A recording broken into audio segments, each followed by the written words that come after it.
After a full day of practice and qualifying, it's time to go racing, and welcome to NASCAR Countdown, presented by One Main Financial. And we're here at Lucas Oil Raceway as we're in for a store. It's been a hot day, and it's going to be a hot night in Indianapolis. Before the bricks get kissed at Indianapolis Motor Speedway, NASCAR kicks off the weekend with some traditional short track racing. But this is way more than just a warm-up. Carl Edwards is running hot off his victory in Nashville. That's 5 this season, and he took the checkered here in 2009. Who will get in front of the 60 tonight? There's Keselowski right on the bumper of Carl Edwards. Already the tempers are getting up. That is short track racing at its best. And the NASCAR nationwide lead is as tight as it gets. Only 30 points separate the top 4 drivers, and none of these guys flinch easily. Celebrating 50 years of classic short track racing history. Strap in. This is the NASCAR Nationwide Series from Lucas Oil Raceway at Indianapolis. And down on the starting line area, the drivers in tonight's field getting a group picture taken. The 30th running of this great event here, the Kroger 200 at Lucas Oil Raceway in Indianapolis. 30 years. There's the 42 cars that are going to be lined up and getting ready to take the green flag in just a matter of about a half hour from now. And let's take you back, remember some of that history, all the way back to 1982. That first race was won by a guy by the name of Morgan Shepherd. He went on to win twice more, and he is in the field tonight at age 69. All the best have run here. That's Dale Earnhardt Sr., Tommy Houston. He was big in the Busch Series when it was the Busch Series. And then Jeff Gordon as a young kid. And how about Michael Waltrip? Yep, he ran here as well. All the greats have over the course of time.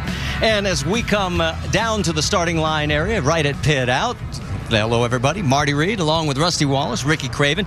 Glad that you could join us for Countdown. Let's talk a little bit about this track because it has a storied history, but for one guy in particular, it's created a bit of a problem for him.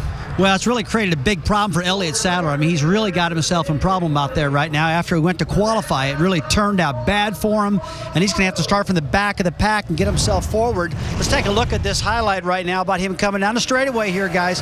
He's entering turn 1 right now. The splitter on the front of the car bottomed out. He slid up and clobbered the wall. They've worked really hard on the car right now to get it fixed, but he's going to have to start in the very back of the pack.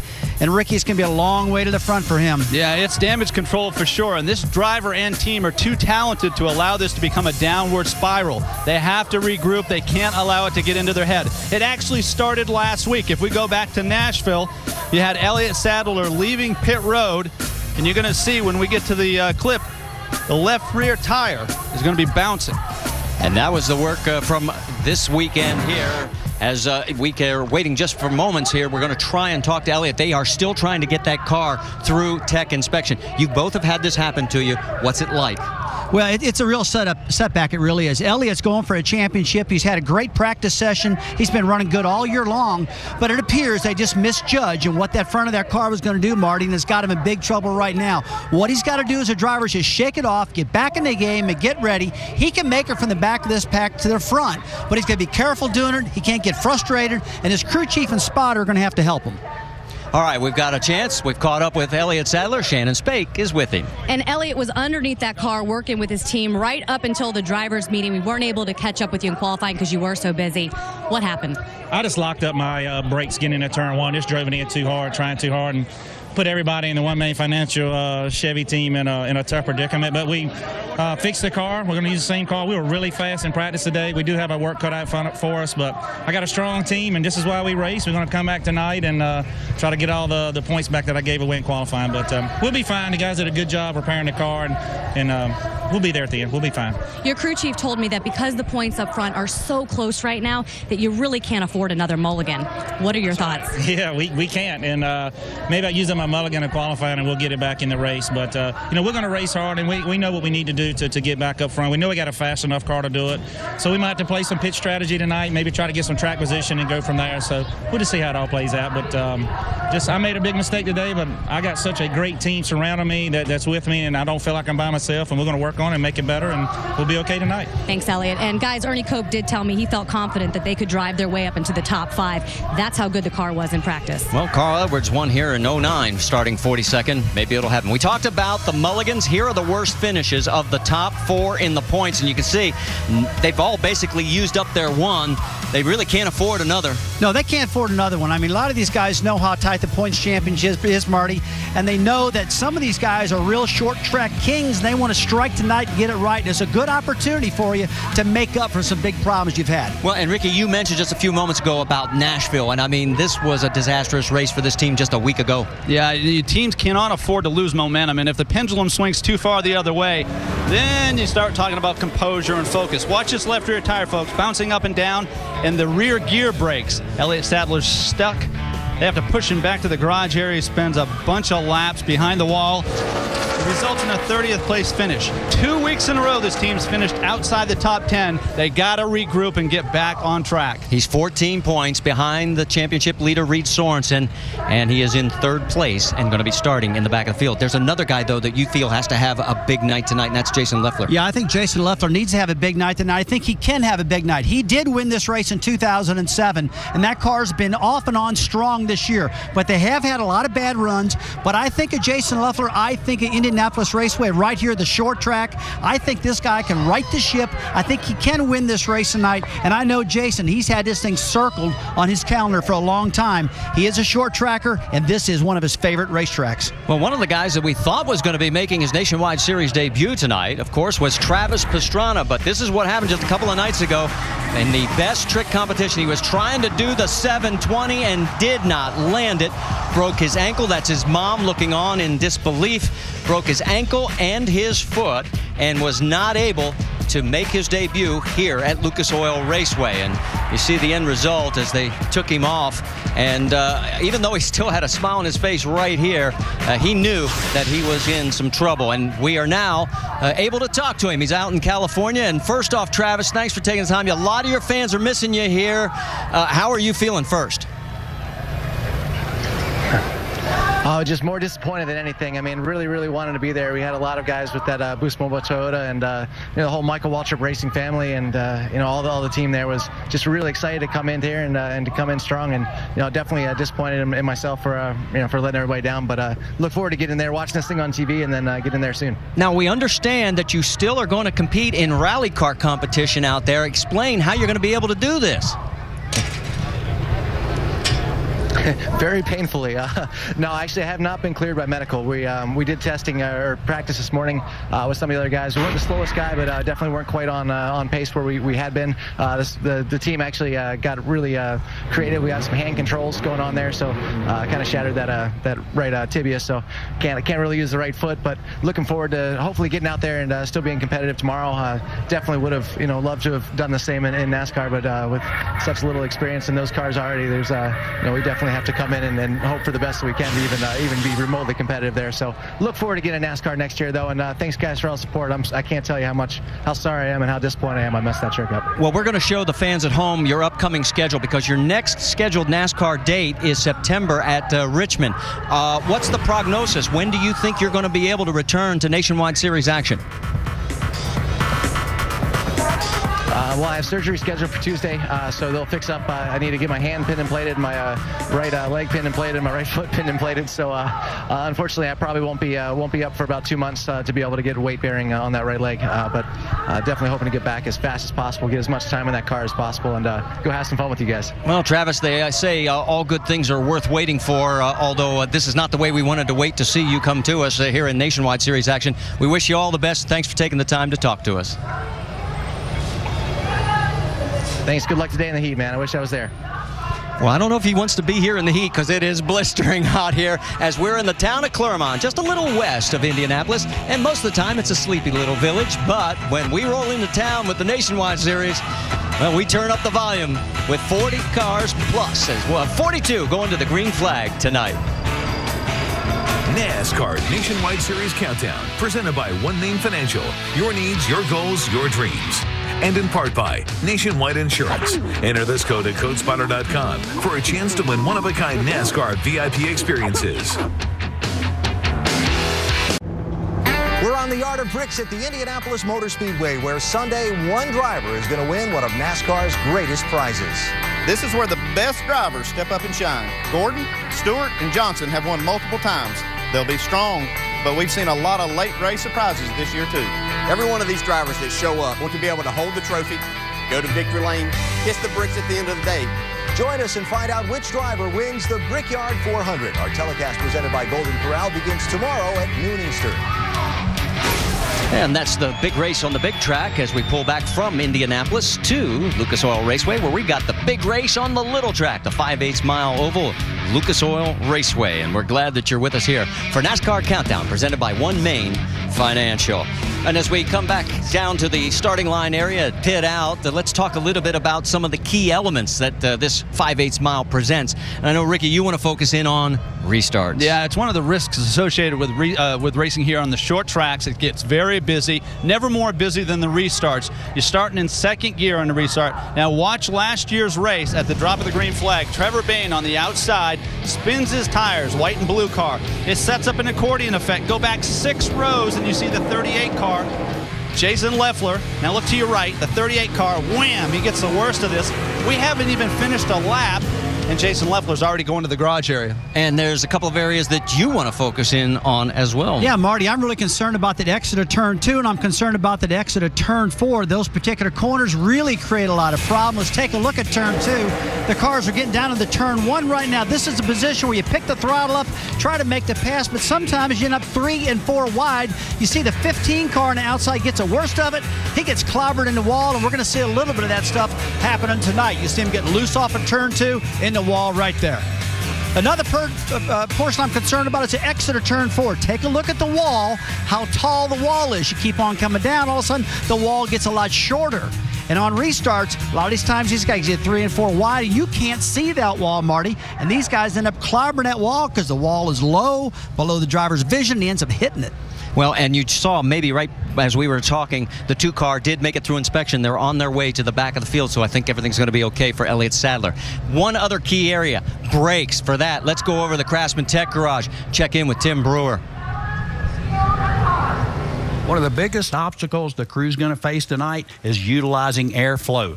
That brake opening ducts right here conducting airflow back to the hoses, and we're going to use the fan to accelerate the airflow, utilizing this particular hose to cool the sidewalls of the tire. These ducts all go to the brake caliper right in this area because the rotor is going to be about 1,300 degrees. It sets about 3/4 of an inch from the wheel. When that heat transfers from the rotor into this air chamber right here, the air pressure in the tire, what that's going to do, when you build up the air pressure, that tire is going to give up grip. The more air you can put to the brakes, the cooler you can keep them, the more consistent your car is going to be throughout the night. Well, thanks, Tim. One of the other things that gets hot in a short track event are tempers. If you want a result of that, let's just go a couple of weeks ago to New Hampshire, where tempers were, well, shall we say, pegged. This was an incident early in the race. The 66 of Stephen Wallace gets into the 38 of Jason Leffler. Leffler goes into the wall. He says he has not forgotten. Later on, the 11 of Brian Scott runs up the hill, gets into the 66 of Wallace, and several other cars get in it as well. And then you see Stephen and the 11, and we talk about the fact that tempers get hot on a short track.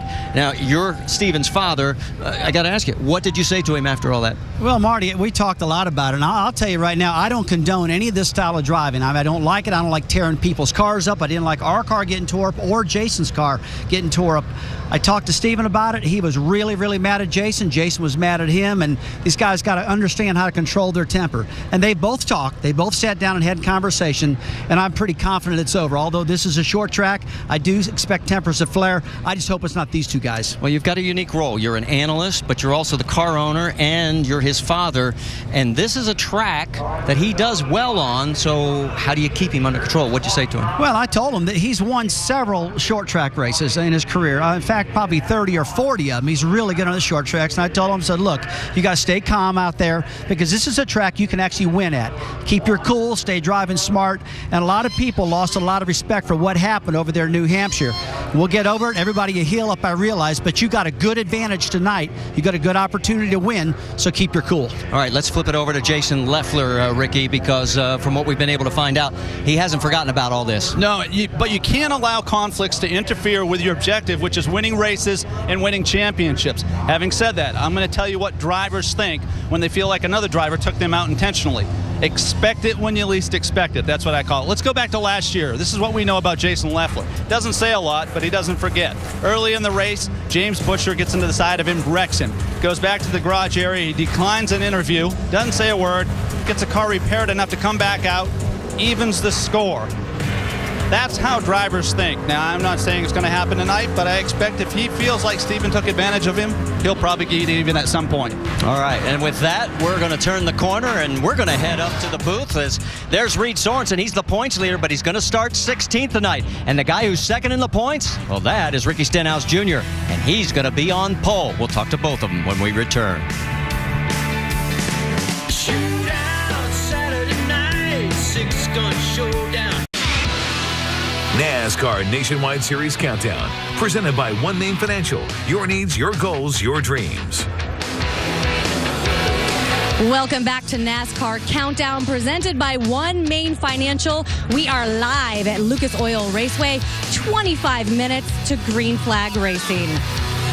You know, this season we have seen a constant weekly shakeup at the top of the points. Last week was no different. As Carl Edwards was driving to his 5th victory of the season, some of our championship contenders were just trying to hang on. Drivers, start your engines! And the Federated Auto Parts 300 is green. Problems for Reed Sorensen in the electrical department. Got battery, it's the battery, it's the battery. Carl Edwards has got a big problem. He got called for speeding entering pit road. Yeah, something sounds weird. We may have some issues going on with the 22 of Brad Keselowski. Whoa! Oh, no! Carl Edwards has retaken the race lead from Austin Dillon. Been a pretty good night for Elliott Sadler. The longer it goes, the better we are. Bring out the back. We've got a caution. The 2-car of Elliott Sadler, 4-tire change. Throwing something up coming out of the pits. Broke axle. Well, that's going to hurt the old championship. The 2 is coming back out onto the racetrack. He is 31 laps down, so the race is sort of spread out here at late go. Carl Edwards is going to lead 124 laps tonight and pick up his 5th win of 2011 here at Nashville. Awesome job, guys. And this is how the points look coming into tonight's race. Reed Sorensen regained the lead, moved up 1 spot after last week's race. Ricky Stenhouse Jr. in second, and you see Elliott Sadler move down 2 spots. 6 different drivers have led the standings this season, and that top spot has changed in 5 of the last 8 races. And now we're catching up with our points leader, Reed Sorensen. You guys made a ton of changes in practice sessions, both the practice sessions. What do you expect when you climb in this car and you take green tonight? I don't know. I'm hoping the nighttime fixes our car because we did a lot of changes, like you said, and it did feel a little bit better in qualifying. Still a little bit hard to tell just in 2 laps there. So we're hoping for the best, but we're preparing to do what we need to do under cautions, make some changes. But I think last year we started 15th and we ended up finishing 5th. So we'll battle hard all night and try to get this Dollar General car up front. I know the pit crew is excited to be in pit box 1. That's a big deal here. Keep them from getting run over and should have good stops. So looking forward to tonight. Enjoy racing here and we'll have some fun. You did mention you start 15th last season. Starting 16th tonight, we know this is a tough place to pass. What is the key to getting that done? I watched a truck race last night over in the grandstands, and it looked just as hard or ever, if not harder, to pass here. So looks like you just got to have a car that turns really good, and that's what we were trying to get better at all day. So we'll see what we got, and might have to use the right side of the car a little more than we normally do to get around people. But 200 laps is a short race here, so we'll use up what we can at the end and pass cars. All right, Reed Sorensen rolls off 16th. Rick. We have 6 drivers today who are doing double duty, driving the 8 miles from Speedway over here to Lucas Oil Raceway.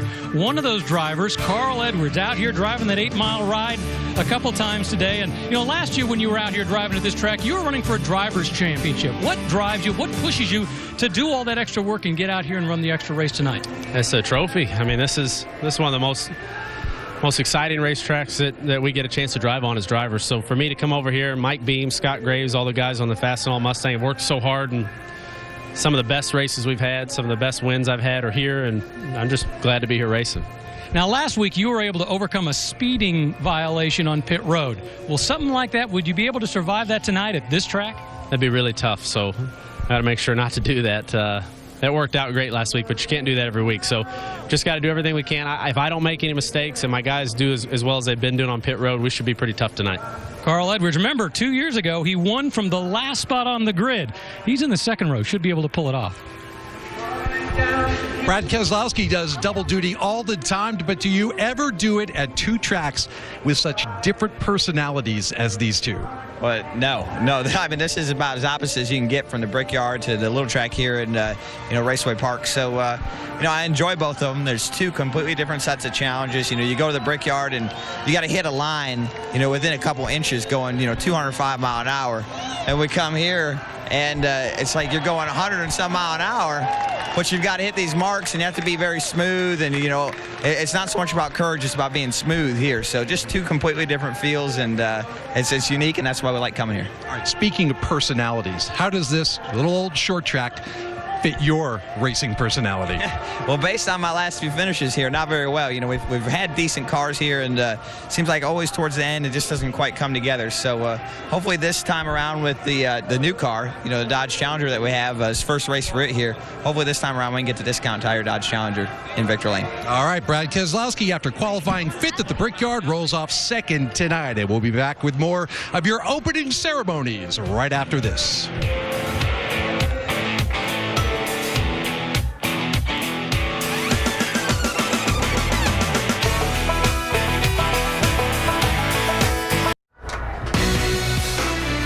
Welcome back to Lucas Oil Raceway as NASCAR Countdown continues as we're getting ready for tonight's race. And you can see the grandstands filling in, the folks that get on the bank in turn number one, and they get to stake out that ground hours in advance of this race. Let's talk about some of the other drivers we haven't got a chance to really focus in on. How about the guy who's going to start fifth, Ricky, Trevor Bayne? Yeah, this was a breakthrough race for him last year. I think about him mixing it up with Kyle Busch and Ron Hornaday. Door to door, he was matching them for speed.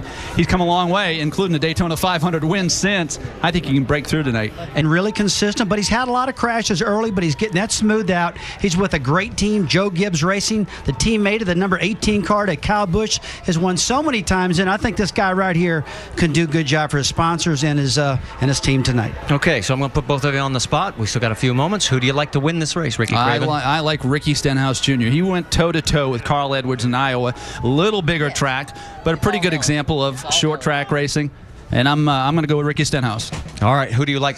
Well, I'm going to step out just a little bit, but I'm going to pick my brother Kenny. I think Kenny has got a good opportunity. He run third up there all day long at Richmond, Virginia. I think he's got a good shot tonight. All right, let's go trackside for the opening ceremony. Our colors are presented by the United States Army Indianapolis Recruiting Battalion's Metro South Recruiting Company.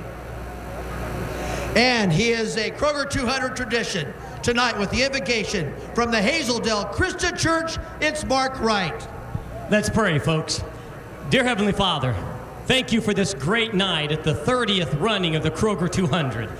Lord, tonight we ask you to be with those who are protecting our freedoms and allowing us to be here celebrating like we are here tonight. Lord God, we also ask that you would be with each of these drivers and that you would protect them and that you would calm the nerves of their loved ones. Lord, your word tells us to make a joyful noise unto the Lord. Tonight, may the sound of these engines and the roar of this great crowd be a joyful noise unto you. And finally, Lord, let these good old boys and girl get it on. In Jesus' name I pray. Amen. And now, to sing the national anthem, widow of United States Marine Brian Latindre, and aspiring country musician Autumn Latindre.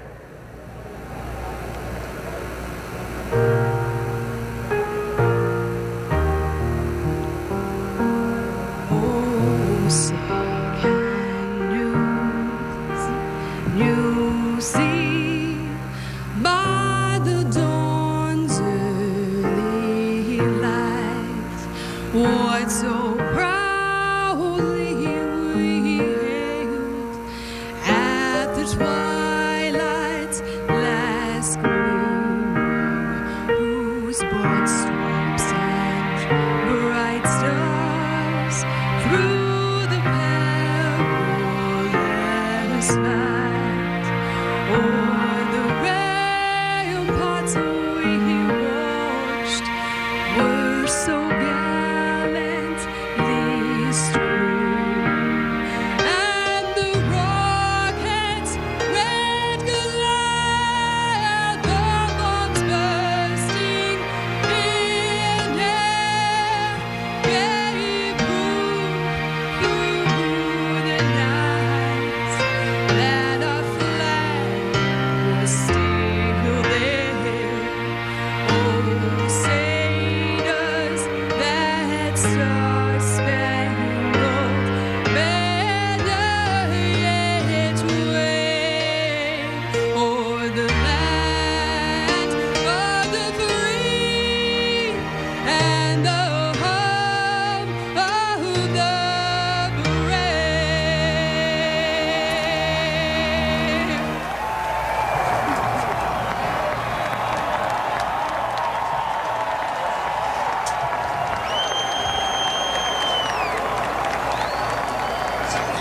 Autumn Latindre and that wild So here at Lucas Oil Raceway, we are getting ready for the command to start engines as we've had the opening ceremonies. As not as colorful as last week's at Nashville when we had smoking hot wives, but it was still very nicely done. Guys are climbing into the cars. When we come back, we'll get this show on the road. NASCAR Nationwide Series at Indianapolis is brought to you by Nationwide Insurance. Enter this code at CodeSpotter.com for a chance to win one-of-a-kind NASCAR VIP experiences. Back here at Lucas Oil Raceway, where we're getting ready for tonight's race under the lights in the NASCAR Nationwide Series, as the fans trying to get the last-minute refreshments and get their seats in the grandstands as we come back topside. And just to prove that we do own sport coats, we put them all on after being in the heat down the trackside. All right, let's talk about some of the factors we haven't talked about so far. And I know you want to focus on what to expect tonight. Yeah, I want to talk about the new car. This is the first time ever that the brand new Nationwide cars ever run at this particular racetrack. There are a lot of unknowns, and nobody's really got a notebook and records about how to make this car handle and work good. And to compound that, Marty, this car practiced during the day here, and they're going to race them at night. So there's a lot of things these guys do not understand what's going to happen. What will the car handle like when the sun goes down? To Ricky, that could be a big problem. Absolutely. The other thing is going to be pit road. I mean, it's going to be extremely congested. There is an advantage for Reed Sorensen. He took pit stall number 1, so he gets a straight exit out. Michael McDowell is the first stall coming into the pits, so he'll have a clear entry in. And then Carl Edwards has an open spot in front of him. Other than that, you're going to see cars parked crooked, maybe bumping into one another, backing up. It's going to be crazy. Well, the thing we need to point out for you folks is the pit stalls here are 26 feet in length. Bristol is 26 feet. The longest on the circuit is Auto Club Speedway at 42 feet. Wow. So that gives you an idea just how tight these pit stalls are going to be for the crews here tonight at Lucas Oil Raceway. Let's also talk about the fact last night's truckways saw something that doesn't normally happen. 111 laps went green all the way to the finish. Yeah, we could see that tonight too, Marty. I mean, these cars have got the same engines as the trucks had in them last night, and the tires are very, very good that Goodyear's brought here. So we could see some long runs. We could see some tire wear, not tire problems, but tire wear, and it could be a really exciting night because of that. I'm sorry, Rusty. I don't expect them to behave that well tonight, okay? I mean, this is short track racing. The roots of NASCAR, the foundation, all the young drivers that are watching tonight aspiring to be Sprint Cup drivers, they can relate to this. This is where you mix it up, bang it up, and settle it when the flag's already dropped. Well, for 30 years, we've been coming to this storied racetrack, and Kroger has been the title sponsor for every single one of those events. It's the longest continuing relationship in the Nationwide Series in that title event sponsorship role. And what a beautiful sight from high above as you see the grandstands filling in and the fans coming out to celebrate here at Lucas Oil Raceway. As it's now getting closer time to send it down trackside, where the heat will be replaced by the roar of engines, as 42 cars will come to life here at Lucas Oil Raceway in the NASCAR Nationwide Series. Let's send it trackside and get tonight's event under the lights on the road. On a bittersweet evening with the most famous words in motorsports, former U.S. Marine, the Honorable Mayor of Indianapolis, Mr. Greg Ballard, plus with him some Navy SEALs. Mayor. Ladies and gentlemen, start your engines! Okay, Austin, go ahead and crank it up. Go ahead and crank it up. All right, when you're ready here, guys. Okay, man, whenever you're ready. Let's do it. Today, nice and clean. Let us know what you need, Jason. We'll keep working on this thing. Go find us some grip and have some fun out there, bud. Sorry about that. Nice.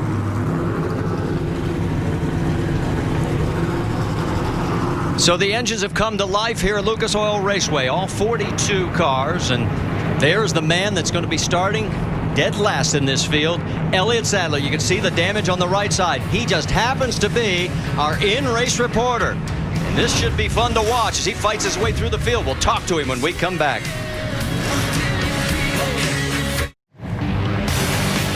Back here at Lucas Oil Raceway, where we're getting ready for tonight's Nationwide Series event at Indianapolis. Boy, what a beautiful view from high above. Across the top of the screen, you can see the starting lineup. One car going to the rear, and that will be the two of Elliott Sadler as a result of the qualifying crash. He'll be at the far end of that shot, all the way in the back. In fact, he is going to be our in-race reporter, and let's talk to him, Rusty. Elliott Sadler, Rusty Wallace, ESPN, you got us? Yes, sir, I got you, Rusty. Hey, buddy, we got an ESPN mailbag question that comes from Tom in Raleigh, North Carolina. The question is, what do you have to do this week to bounce back after a difficult race in Nashville? We just got to get back to being consistent. We've been very good on short tracks this year with a couple top fives, and we got a really fast car. The One Main Financial Chevrolet was good today in practice. We feel good about our long runs, and we just got to get back to being consistent. You know, it's just one of those things last week, but at least we had a really fast race car, and we were running good when the thing happened. So we'll just continue what we're doing. We should be fine. Hey, buddy, you're really good in short tracks like you mentioned. We all know that, but we do know you had a little problem in qualifying today, got in the wall, got the car tore up. Hey, man, how confident are you that your crew got this car fixed back right so you can take this thing up to the front and win this race? Well, it's just like you said, Rusty, my guys worked their butt off today to get this car back right. They did an amazing job. We're going to see what it does. We should be fine. But I appreciate the hard work they gave me. Now we got to go out here and make some of it. All right, Elliot, thanks for taking time to talk to us, and go after him, man. Hey, thanks, Rusty. You guys have a good night. Let's check in on the rest of our onboards. Obviously, we have one with Elliott Sadler with One Main Financial. Trevor Bayne with his Ford onboard camera. Justin Allgaier with the Chevrolet onboard. Reed Sorensen, our points leader, with the Nationwide Insurance onboard camera. Austin Dillon, the Reen camera. Jason Leffler with Craftsman on board with him tonight. Carl Edwards, of course, with Fastenal, has been most of the time this season. And Stephen Wallace with the 5-Hour Energy Toyota. All right, let's get the latest update from pit road. First up, Shannon Spake. Well, Marty, the pit window here tonight is 125 to 130 laps. So this could very well be a 2-pit stop race. And for our points leader, Reed Sorensen, who's starting back in 16th, he told me in Countdown that this could be the place where he makes up spots on the racetrack. You guys mentioned he has this #1 pit stall. It's the smallest pit area in the Nationwide Series. And of course, he has that straight shot to the racetrack, which could be a huge benefit for him tonight. Jim Noble? Shannon, with opportunity comes responsibility. That's the deal for Michael McDowell tonight. He jumps into that 18 car that seems to find itself in victory lane almost every time that Kyle Busch drives it. McDowell needs a solid night. Hold serve, if you will, because the 18 team is fighting for that all-important Owners Championship. To Rick DeBrule. We've talked about the fact we have 6 drivers doing double duty. Usually when you talk to those double duty drivers, they tell you no problem switching from track to track. But today, Trevor Bayne on the radio to his crew during the final practice said, I got to tell you guys, going from there to here is strange, a little odd. And think about this. This track is 5/8 of a mile around. The straightaway at the Indianapolis Motor Speedway, 5/8 of a mile long. Yeah, it's going to take a little adjustment for him. Marty? All right, thank you, Rick. Our over-the-wall reporter is Sean Pete. There he is. He's the jackman on the 32 for Reed Sorensen. Sean, we've talked about it already on our broadcast. Very small pit stalls. How do you guys take care of business down there tonight safely? Well, they laid these things out 30 years ago. The cars are bigger, the guys are bigger, and the stakes are bigger. I mean, you look around, we got a bunch of goons on this pit crew, but these guys are precision operators. They'll be saving space, saving time, and hey, we're Dollar General, we'll be saving money too. All right, well, you be safe down there, all right? Thanks, guys. All right, thank you very much. All right, let's also check out our Goodyear track facts for this event. Shannon already mentioned the fuel window. What stands out for you? Well, I'll tell you what, I'm going to give you a Goodyear track fact, and the fact is tempers are going to fly tonight. That's what's going to happen at this short track. When the tracks get smaller, the tempers start flying, and Ricky, I expect it to happen. You know what, Rusty? It's hard to pass a driver here without making contact, so I'm going to follow your lead. You got to take care of these fenders. You knock these fenders in because you're trying too hard, you're going to be regretting it before the race is over. All right, let's listen in on the 6 radio. Remember, Ricky, we're big picture racing tonight. I know we all want this win, and nobody wants it more than me and you or these guys on this team. We're big picture racing. If it's there, we'll take it. If not, we'll take what we got. Let's have some fun tonight. Remember, the show starts when the lights comes on, man. 10-4, copy that. And he has selected the high side, which does not surprise either one of you, I'm sure. No, there's a lot of banking up there. There's more banking on the top of the racetrack than there is on the bottom of the racetrack. That means you can run faster up there. And those guys are going to be fighting for that real estate at the top of the track. But if you're going to pass, you got to get it done down low where nobody's going to be running. Yeah, that's right, Rusty. I was really curious what he would choose because he should get the jump being the leader, and he should be able to clear Keselowski. But having said that, I'm pretty excited to see the start. The fans are on their feet. Ricky Stenhouse alongside with Brad Keselowski brings it around turn number 4. Pace car has already pulled off, and as they come down the front straightaway, the Kroger 200 from Lucas Oil Raceway, the 30th year, is green.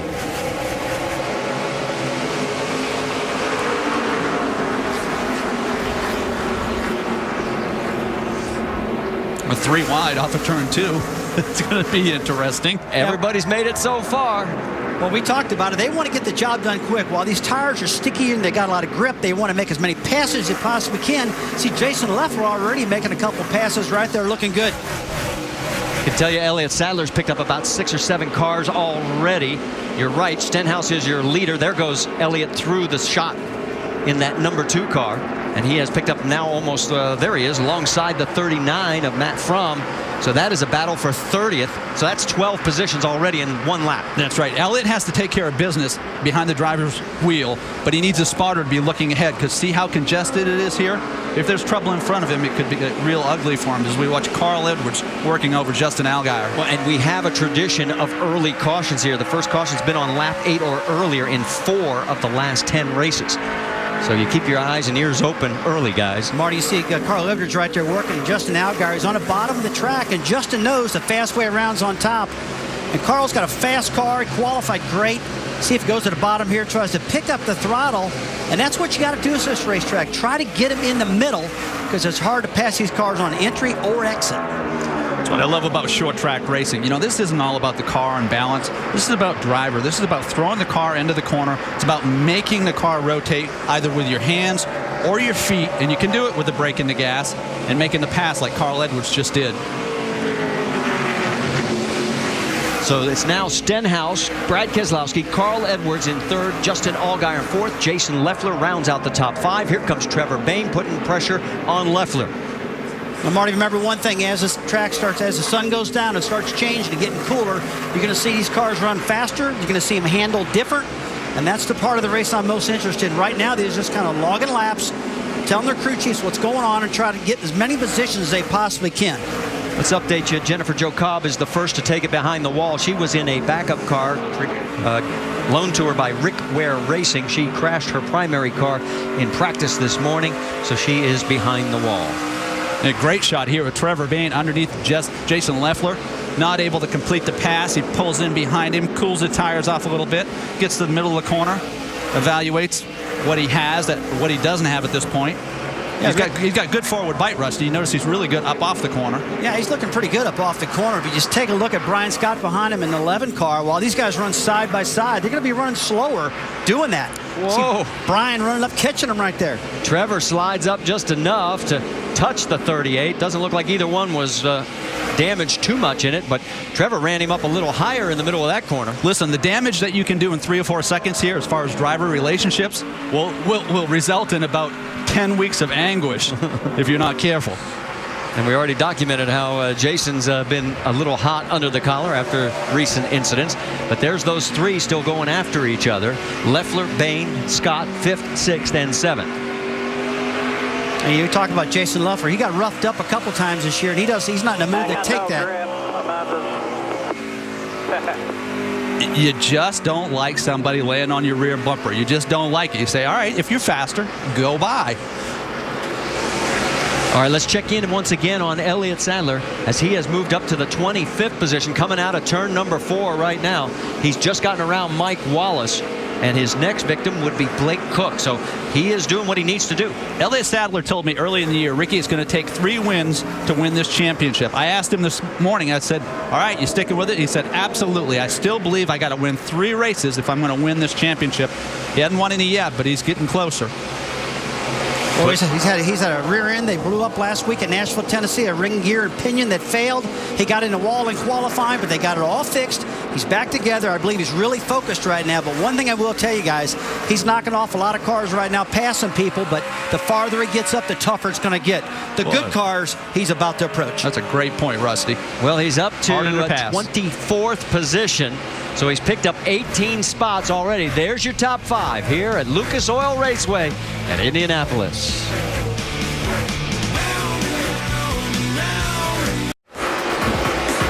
Let's check the motorsports schedule because NASCAR Now presented by 5 Hour Energy on ESPN2 at 9 a.m. tomorrow morning. And then the Brickyard 400 on ESPN at noon Eastern. The telecast is presented by Golden Corral.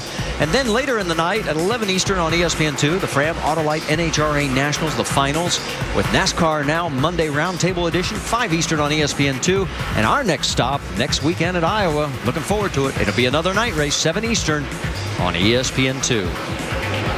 We have knocked down 18 of the 200 laps, and we have already got our race leader, Ricky Stenhouse Jr. He's led from the drop of the green flag. He is about to put Matt Fromm a lap down, as Fromm is running 32nd. We should also update you, O'Quinn, Chapman, Harmon, Wimmer, Lewandowski, Miller, and Cobb all behind the wall. Tell you what, I've been seeing these guys run side by side, lap after lap, trying to pass each other. Whoa. See Boucher on the very bottom on the apron, Steve Wallace up top getting a slingshot underneath. And I tell you, when you run side by side like this at this track, because this track lets you do that, man, sometimes it gets hair-raising. You get really upset as a driver because you want to clear that guy and get gone. But I've been watching 4 or 5 of these guys do this so far. Well, Buscher's had a good weekend. He was 3rd in the ARCA race 2 nights ago, 2nd in the truck race last night. And that was a nice little slide job, although Steven did a nice job on the return, and they're still going after each other. Steven did a great job when a car drives underneath you like that. As we watch, this is quite a battle also. Austin Dillon battling with Mike Annett. That's for 8th. I tell you, they've both been running almost identical speeds side by side every single lap, back and forth trying to pass each other. And I tell you, I've really been impressed with Austin Dillon. This kid, really young guy, has been doing a fantastic job in this particular car in his truck that he's been running on the truck series. Yeah, he had a tough break last night in the truck race. Todd Bodine slid right up into him late in the race. He had a truck that could win. He ended up finishing 9th in that one. But right now, he is duking it out with Michael Annett for the 8th spot. My goodness, look how low he's running, Rusty. Now, you know, as flat as that is. And you got Elliott Sadler battling on the outside of Reed Sorensen, our point leader, and he says, okay, 3 wide. That's interesting. Shannon, what do you have for us on the 2? Yeah, guys, I did catch up with Ernie Cope when they were busy working on that number 2 car, and it was all hands on deck. The 33 team came over. They were helping. Elliott Sadler was underneath that car, stayed with the team until the drivers' meeting. I asked Ernie why they decided to stick with this primary and not go to the backup. Of course, time was definitely not on their side. They had to get it ready before they were able to come out here. He also said it was really only physical damage to that car. They were able to fix that up. They replaced the spoiler. They replaced the splitter, and they felt that the car was so good in practice. Ernie Cope told me he really wasn't that worried. He felt confident that Elliott Sadler could get to the front. And guys, he's very quiet over the radio. He is hard at work. And this can't do much for Sorensen's confidence to see the guy that started dead last already passing him as the points leader, and he is going in the wrong direction. Here's the battle for 2nd right now, on board with Carl Edwards, right ahead of Brad Keselowski. 14's been slow up top. Yeah, I expected Carl Edwards to come flying through the front and stay up front. All they qualified good. But Keselowski right there, these two have been kind of the class of the field in the Nationwide Series this year. They've been bumper to bumper almost every single race. So I don't know how it's going to turn out, but I do expect these guys to stay up front all night long. They got two of the best teams out there, guys. They do indeed. Carl Edwards is second, but he's 3 seconds behind on a track that's a 23-second lap. I'll tell you what, Ricky Stenhouse is laying them down right now. He has led every lap, and it's something that Carl Edwards has noticed as well. Let's listen. What's Ricky doing for the line, Jason? He's got his hands full. I mean, absolutely similar to you. Quarter lane lower getting into the corner, and I guess a quarter lane lower through the center. But other than that, I mean, it's pretty even line-wise. A quarter of the lane lower means that his car's rotating a little bit better. It means that he can be aggressive with his steering wheel on corner entry and get that car to snap around, make its rotation, and drive straight off the corner. And Marty, one thing you got to remember, we talked earlier in our show, this is the very first time ever for this NASCAR new car, the Nationwide car, to run here. These guys do not know what they need yet out of those cars. And I'm sure the drivers will be moving lines all over the place, finding out where their car runs best at on this track. As the battle for 8th is shaping up right there again, let's update you also. Jeff Green is taking it behind the wall. Setzer and Mark Green as well. So add them to the list. Here is that battle between the 62 of Michael Annett that's been going on for several laps now. You know, a lot of times a young driver drives like a bull in a china closet. You don't see that out of Austin Dillon. That's what you said a moment ago, Rusty. He impresses you. That's why he impresses me. He drives so much further ahead than most young drivers, you know, and he understands and anticipates what might be coming, and very impressive. Well, you know, Ricky, when you see him running side by side like this every lap at this track, you got to wonder if somebody's going to slip and get up and take another car out accidentally. But, you know, the drivers do know one thing about this particular track. They could run side by side lap after lap because that's the way the track is designed. Flatter on the bottom, more banked up at top.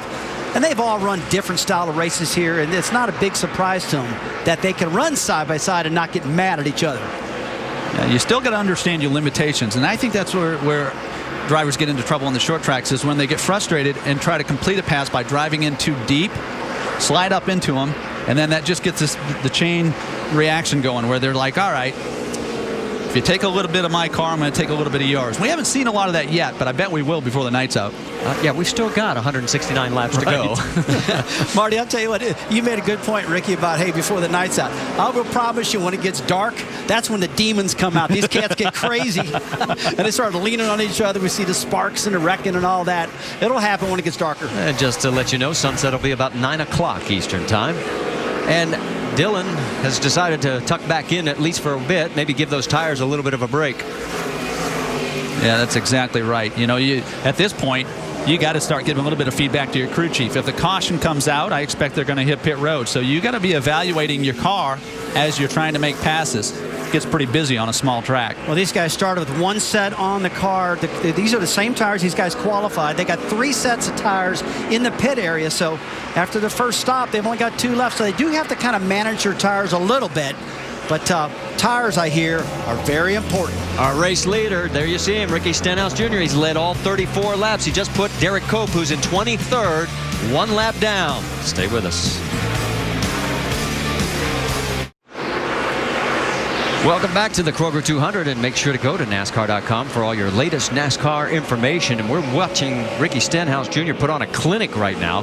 He has just gone around Matt Fromm for the 2nd time in 30th position. He just put Josh Wise a lap down in 21st position. And guess who is next on the hit list? Our points leader, Reed Sorensen. And you're spot on there, Ricky Craven. And that is not what Reed Sorensen wants to hear. There is the 32 car. Let's listen in on his radio. I mean, the stuff in the front end is not working. I mean, it's not even close. Yeah, I can see it. So something in the front end. Shannon, what are you hearing down there? Well, guys, just what you hear on the radio, he's really tight through the center. He has already lost 4 spots from his qualifying effort of 16th. He did tell me before the race he felt confident that he could make his way up through the field, but right now it sounds like this team definitely has their work cut out for them. Well, he went a lap down last week, guys, with an electrical problem. Came back to salvage a very nice run and take over the points lead, but this is not looking good right now. Yeah, the party's not over for him right now. I mean, he might be going a lap down right now. If the caution comes out, he'll get the lucky dog, come in and make some big changes on the car to get it back in the game. But right now, it's definitely off, but he better hope the caution flies real quick. Yeah, sometimes it's how you act. Other times it's how you react. How he reacts to getting passed by the leader is critical. I think he could blow the front tires off this thing if he's not careful. He needs Trent Owens to make a big adjustment. Rusty, he's got to be patient, regardless of what just happened, and get to pit road and make a big adjustment. Yeah, it's got to be aggravating. Heck, he's the points leader. He really thinks he's the man here, and he probably is. He's run good here before. He just got to stay cool right now. And if you want to check the points right now, Stenhouse would be your points leader. So a lot of things can happen in a brief amount of time. As of right now, after 45 laps, you can see exactly how it would shake out. But as we saw last week, and that's what has been made this season so good, the ebb and flow of this championship is always changing. And Marty, we're only 46 laps in this thing right now, and we saw Reed Sorensen come in as the leader, and now he's already back to second because of how bad he's running. But that can flop right back around before this race is over. It's like you said, Marty. It's the ebb and flow. What time does the tide go out? When the checker flag falls. Yes, this is great. All year long, this is the way it's been. Well, for Ricky Stenhouse, he has now led the last 63 laps on the short tracks dating back to Iowa. Remember, he led the final 18 there. So he's obviously got that car dialed in. And here's another guy that's dialed in, Elliott Sadler. Remember, he started 42nd. He is up to 13th, guys. I tell you what, he won over his team today. He acknowledged to the world he made a mistake, didn't make excuses, then he jumps in, starts working on the car. We got a caution out right now. That's going to save Elliott Sadler. That's exactly what he wanted. And Reed Sorensen. Sorensen will get the lucky dog, and Sadler was 19 seconds behind the race leader. So the debris caution on the racetrack, we'll try and pick up where it is. Major problem. This is unbelievable. Okay, this caution couldn't come at a better time. Track bar just is not going to fix it. So remember they were talking about track bar, and they changed it earlier today on that 32. He made track bar changes, front sway bar changes today. A lot of changes out there. Like I was about to say, this caution come at the perfect time for a lot of people. And we're, what are we, 48 laps in this thing right now. These guys know how their cars are handling Ricky, and they know what changes to make in them right now to get them back in the hunt. Yeah, they don't have much time to get this, to download this feedback as we see the drivers hitting pit road. Ricky Stenhouse Jr., Carl Edwards, Brad Keselowski. So these crew chiefs have already decided what they're going to do, whether it's air pressure or make big adjustments. So everybody comes around on the lead lap, and again, it's the Roush Fenway teammates running 1-2. Carl Edwards is into his pit stall first. Rick? Carl Edwards, of course, wanted a little more rear grip. They're going to do it with air pressure. Minor adjustment in the back. They cleanly get him out with the Sunoco fuel, so he's in there. They're doing it as clean as possible, and now down to Shannon. Well, Ricky Stenhouse Jr., your pole sitter, they are going to make an air pressure adjustment. He is a little bit tight, and the car is snapping loose. As far as Brad Keselowski in that number 22 right below, they're going to make an air pressure and a track bar adjustment. They need more grip, and that is a long pit stop for Brad Keselowski, guys. And Ricky Stenhouse got hung up trying to get out of his pit stall because remember we told you how close they are, and Edwards will retake or take over the top spot with everyone else pretty much holding station until we get down to Austin Dillon and McDowell as they pick up 2 positions. Let's go back and show you what happened to the 6 on pit road. Look how close that was. It's very disruptive for the 6 driver, and oh, look at this, squeezes his way inside that cone. And there's the race offline with Carl first, Ricky Stenhouse in second. That's the way they finished last week at Nashville. Come back. We'll have the restart for you. Tonight we've got the big race on the little track here at Indianapolis at Lucas Oil Raceway. And let's reset the start for you because our leader is Carl Edwards. The lucky dog went to Reed Sorensen. We have 23 cars on the lead lap. Timmy Hill, Derek Cope, Matt Fromm, Tim Andrews decided to take the wave round. And 3 of those guys, Matt Fromm is still 1 lap down. The other 3 are back on the lead lap. Pace car has pulled off. And Carl Edwards has taken the high side. Ricky Stenhouse Jr. underneath. And we're back to green flag racing. A couple weeks ago, Ricky Stenhouse struggled on restarts at New Hampshire. Let's see how he handles this one. Underneath Carl Edwards, squares up. I think he might clear him off of 2, Rusty. He's got a lot of momentum on the bottom side, but usually it's the top side that gives you the momentum, but he just comes through the gearbox real good and outruns Edwards, getting down into turn 3 right now. Boy, and last week at Nashville, Carl had the dominant car over Ricky. Couldn't do anything about it. I saw him the day after the race, and he was disappointed about finishing second. I said, you remember when you weren't even finishing races? He goes, I know. But that's what you like to see in a driver. Yes, you do. That's very healthy, and these guys measure themselves off of one another, and obviously the Fords are running fast. Look at Trevor Bayne running inside of Justin Allgaier. Jason Leffler kind of stalking both of them from behind, ready to pounce when he decides which lane's going to move. Whoa, a little bit of contact there. He slams in the side of Justin Allgaier, getting off of turn 4 right there. See if cooler heads are going to prevail a little bit. You got to remember one thing, that we had a big reset now. Everybody's worked on their car. We got 4 sticker tires, 4 brand new tires to give you the maximum grip. And everybody wants to make these passes while they've got that on the car. Get it done quick. That's a good point, Rusty. Top 3 Seize the moment. Top 3 are trying to check out on the second group there. And let's get an update on that 16 car of Trevor Bayne. How about it, Rick DeBrule? Well, when Trevor came in, pretty routine stop, 2 rounds in the left rear, but the problems between he and Justin Leffler apparently continued on pit lane. He felt that Leffler, who was pitting ahead of him, kind of blocked him off. Obviously, there's such a tight pit lane here. No matter what you do, you're going to be in trouble. But Trevor was bothered, saying that he felt that maybe he was a little closer than he had to be. So right now, there's a little distance between them, and I think that's probably the best thing for this race. Well, and that's the other thing we talked about. Remember, Carl Edwards has that open space that he is able to shoot out of, and Ricky Stenhouse got hung up because of the tight pit stalls. The little things mean a lot, the intangibles, the things that might not be at the forefront, but at the end of the day, they mean a couple of spots on the racetrack. A great battle here with Carl Edwards on the inside of Keselowski. It's a great look from inside the car. You watch Carl's hands on the steering wheel, turns in, trying to make the car rotate. Now watch him release the wheel as he turns back to the right. So you want to release it to get forward bite. Yeah, it looks like he had to catch it just a little bit. They got a snappy loose on him on the exit of the corner. Hey, Rick, going back to the pit stops you talked about a little while ago about getting, sideways in the pit area because they're so small. I will promise you, after everybody made their first round of pit stops, they kind of logged in their head what they did wrong. Maybe they should stop shorter or be farther out, where to position their car, and that'll really help them on their next stop. That's great. We get to actually watch them restart. Well, let's take a look at what happened on that pit stop. We cracked videotape crew found it for us, and there he sort of angled in. Yeah. And that's painful when you know you're going to leave before the car in front of you, and you got to put it in reverse to back up. That's easily 3 or 4 spots on the racetrack. And that's how close it was.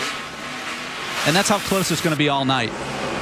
And the battle continues now between the 16, Trevor Bayne, the 31, Justin Allgaier, and Bayne looks like he's going to be able to clear him, and he does. And I tell you what, this racetrack is a test of patience. When you run side by side like that, these guys got to be getting upset with each other when you just can't clear them. But that's the way this racetrack is. That's a great point. That's the advantage of having long straightaways.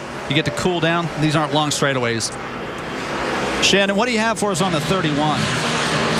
Yeah, Justin Allgaier not happy with the car, guys. He came on the radio and said it was worse than practice. They made some major adjustments on that last pit stop. Track bar, air pressure, wedge adjustment. Is there anything else that they could do to the race car? Right now, he is still struggling inside that 31. Now, I'll tell you what, Shannon. We watched this happen last week at Nashville with Justin Allgaier, and they worked on that thing throughout the night. And Ricky, when it was all said and done, they brought home a 4th place finish by working on it and trying to stay up with the track. Yeah, look at this action with Austin Dillon and Jason Leffler and Michael McDowell pulling in here behind. But Rusty, I want to go back to your point. They changed a bunch of stuff.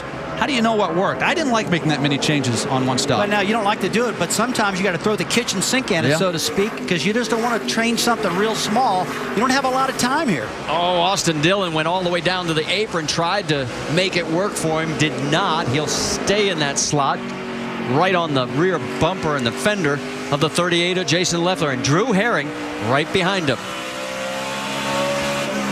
So while all this action continues up front, Ricky Stenhouse Jr. has opened up a 9/10 of a second lead over Brad Keselowski. And 3 of the top 4 are Roush Fenway.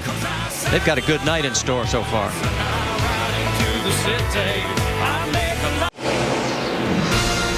Coverage of Major League Baseball continues on ESPN. First on Sunday Night Baseball at 8 Eastern, the Cubs face Albert Pujols and the Cardinals. And then on Monday Night Baseball, the Indians take on Adrian Gonzalez and the Boston Red Sox at 7 Eastern. It's Major League Baseball, ESPN Sunday and Monday night, and both games are also available online at ESPN3.com.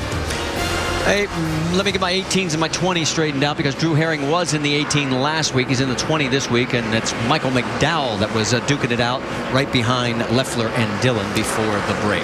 You know, we're watching Ricky Stenhouse here, and he's getting ready to lap the 15 car. I'll tell you what, this looks easy. And you say to yourself, boy, what a day. This is perfect, right?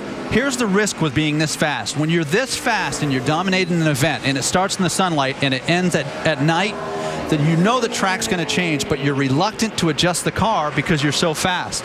So this last stop, or the next to last stop, is going to be critical. Do you make an adjustment or not? That's a good point. You know, a lot of times you got to, until something happens, you won't change anything. That's so right. an action creates a reaction. Yeah. So if he's so fast like he is now, I wouldn't be messing with it, because when the car finally does change, he'll know what to tell the crew chief. Right now, he can't tell him everything because it's running perfect. But it may be at a point where the track's cooled off and he won't be going back to pit road. And that's the risk with being this fast and being out front. You watch Michael Annett here. Moving a little bit farther back in our coverage as Michael Annett's got his hands full with the 30 of Buescher. Those guys duking it out for the 12th position. Also, let's update you. Elliott Sadler has moved up to the 10th spot, as we were talking about Ricky Stenhouse Jr., who is right now moved into the points lead, as we watch the battle with the 38 of Jason Leffler and the 33 of Austin Dillon. But we can also tell you that no help really for Reed Sorensen. That last pit stop, he's still mired back in 18th. Yeah, that's a tough pill to swallow. Well, the tough part about it, he got the lucky dog, and when you get that, you have to start tailback behind all the cars again. And so he didn't gain any track position. He's still stuck back there. But what he's got to hope now is that his lap times are going to improve, and he's got just a better car. And Marty, on the next stop, hopefully they get a good pit stop for him. He can gain some positions. Austin Dillon trying again to get underneath Jason Leffler, but that's the unique characteristics that we've talked about here at Lucas Oil Raceway. It's interesting. I raced against Austin Dillon's dad. I don't know Austin's mom, but they must be some wonderful parents, because he's driving awfully polite. You know, he's showing a lot of being very courteous as he's driving along these veterans here. I just started to say that. I said, boy, these guys are being awful kind to each other. We're at a short track. They're supposed to be kind of roughing each other up a little bit, but they're not doing any of that right now. Everybody's just kind of logging the laps and trying to get themselves positioned and getting their cars tuned up for late in the race. Cars look awfully pretty for a short track, don't they? We're working lap 78. We've only had 2 leaders, and they've both been Roush Fenway drivers. Ricky Stenhouse for 74 and counting, and Carl Edwards for 4. 3 of those were under caution. With a total of 11 cars that are now officially out of the race. We gave those names a lot earlier as they pulled off a long time ago, and there goes Austin, finally getting around and sealing the deal. That was a great move there by Jason Leffler, though. He dove to the bottom, and he tried to use that lap car, the 40 car, as a pick. He didn't trap Austin in behind him, but, you know, Jason Leffler's a veteran. He's got a few tricks in his bag. You know, I was just starting to take a look at Jason Leffler right now. We talked earlier in the show like he needs a good run, and this is one of his best racetracks. To me, it looks like he's got a pretty solid car tonight. I don't see it doing anything stupid. It's handling good. The front end's turning good. They've had a good pit stop. He's doing what it takes right now, and I think he's got a solid foundation in this car now where they can stay tuning on it and chasing that temperature you talked about, Ricky. Well, and the reason that it's so important, when you look at the Turner Motorsports teams right now, you know, you've got the 32 in second place in the points, the 31 of Allgaier fourth place in points, but he is 100 points back coming in right now, 6th place. He's got to move. You know, Turner Motorsports is fascinating. They've won 3 races and led 3 laps with 3 different drivers. We're going to go to Rick for an update on the 16. Well, talk about Trevor Bayne and the fact that a little while ago he was complaining, saying the car can't turn in on the center. However, his crew chief, Chris Andrews, was saying, wait for it. The track will come to us. And apparently that's exactly what happened. They've dialed the car in so where it's going to get better through the course of this run. And in talking with Chris Andrews, I was saying, would you rather come to this track with a new car, with a team that knew what they were doing, or with a driver that liked this track. He said when you've got a new car, it's the driver that's the key. He's comfortable. He knows the track. Because they're not running the same car last year, he says it's the driver that's the key.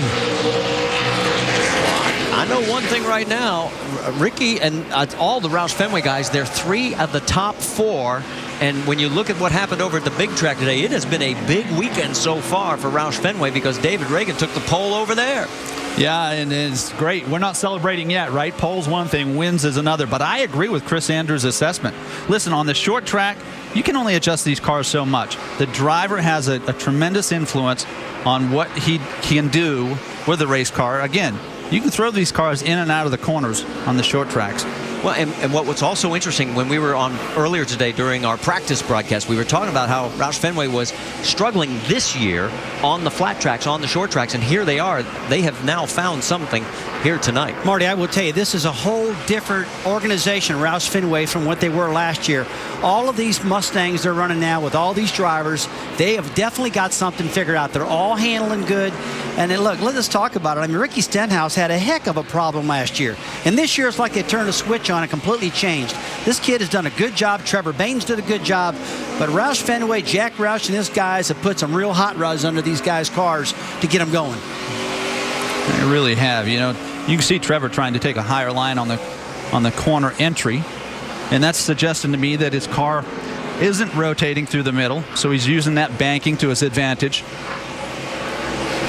Well, we were talking about Ricky Stenhouse. He has now led 82 laps tonight here at Lucas Oil Raceway. And you were talking about the difference between last year and this year. And you could see a huge difference, especially when you look at top 10s. 15, 8 of them in the top 5 with the 1 win. And he's led 207 laps and counting.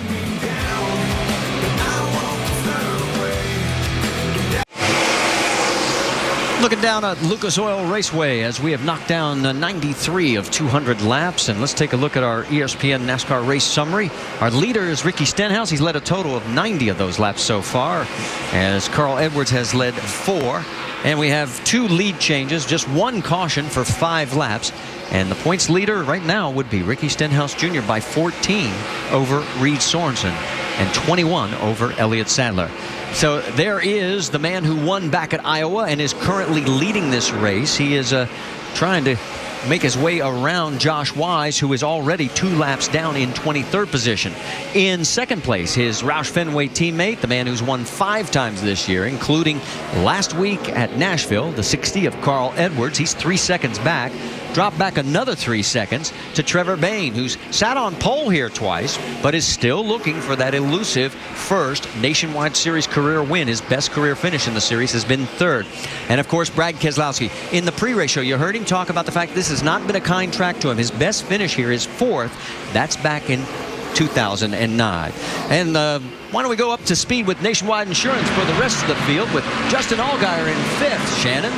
Justin Allgaier 5th on the racetrack. He came into this race 4th in the points. As you see the 33 trying to make that move down low. He was 30 out from the lead. So his crew chief told me because of that, they started to get a little more aggressive with their setup. He says we have got to improve. Everybody else is starting to catch up and doing better on the racetrack. We need to do the same. Now, as far as Austin Dillon in that yellow 33 car trying to make the pass right now, this is his 3rd start this season in the Nationwide Series. All 3 of those, he has had top 10 finishes. His crew chief, David Hyder, told me he's been so impressed with how Austin has improved and matured on the racetrack. He said, especially because he knows what he wants out of the car, and he's able to figure that out during practice, so when they hit the track, they're good to go. Rick? Well, Jason Leffler not happy with the car at this point in time, said he's lacking grip, no forward bite. When they came in, they made a track bar adjustment. Now remember, he has a victory on this track. In fact, that victory was his last victory that he had. It has been 138 races since his victory here in 2007. During practice today, he sat out for quite a while they did some major adjustments, hoping they could get a good, solid, race-ready car. It's close, but it's not where they want it just yet. Shannon? Elliott Sadler in the top 10. He started the race all the way in the 42nd position after crashing in qualifying. His crew chief, Ernie Cope, was not too concerned. He said they felt that they had a very good car. But guys, he has had problems inside that race car during this race. They've had mechanical issues, and he's had to shut down the cooling system. But right now, he's holding strong in that top 10. Rick?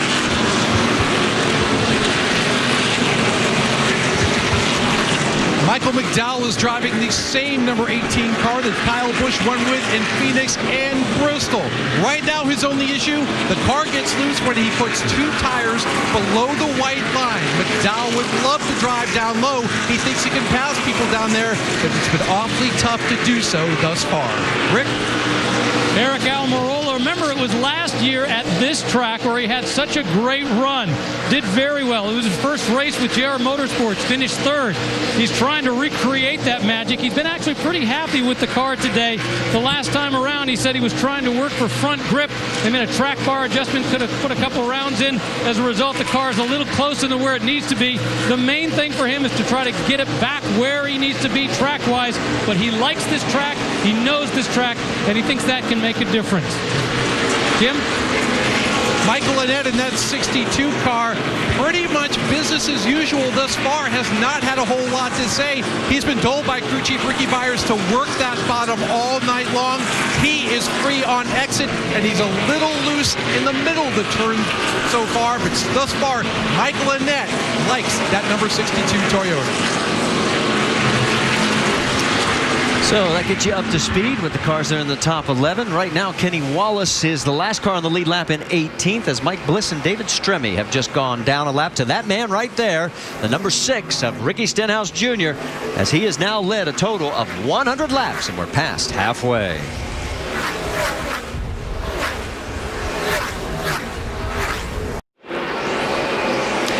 Ricky Stenhouse is trying to make this his own personal show tonight here at Lucas Oil Raceway as he has knocked down a total of 106 laps led here, and we are working lap number 112. His lead over his teammate Carl Edwards is 2.2 seconds. Trevor Bayne is running 3rd. Justin Allgaier is now 4th. And boy, with Roush Fenway Racing running 1, 2, and 3, that's never happened in their career where they finished like that. Drop back a little bit here. There's Allgaier, Dillon, that's 4th and 5th. And look who is in the 6th place, guys, the number 2, Elliott Sadler. I tell you, he's come flying through the field. This car is definitely working real good. But on another point, Marty, one thing I'm watching, the lap times are really not falling off that much, and this race is flying by right now. We've only got 88 laps to go in this race. I got a feeling if the caution comes out, they're going to put some tires in these things and drive them to the end because track position, Ricky's going to be so important.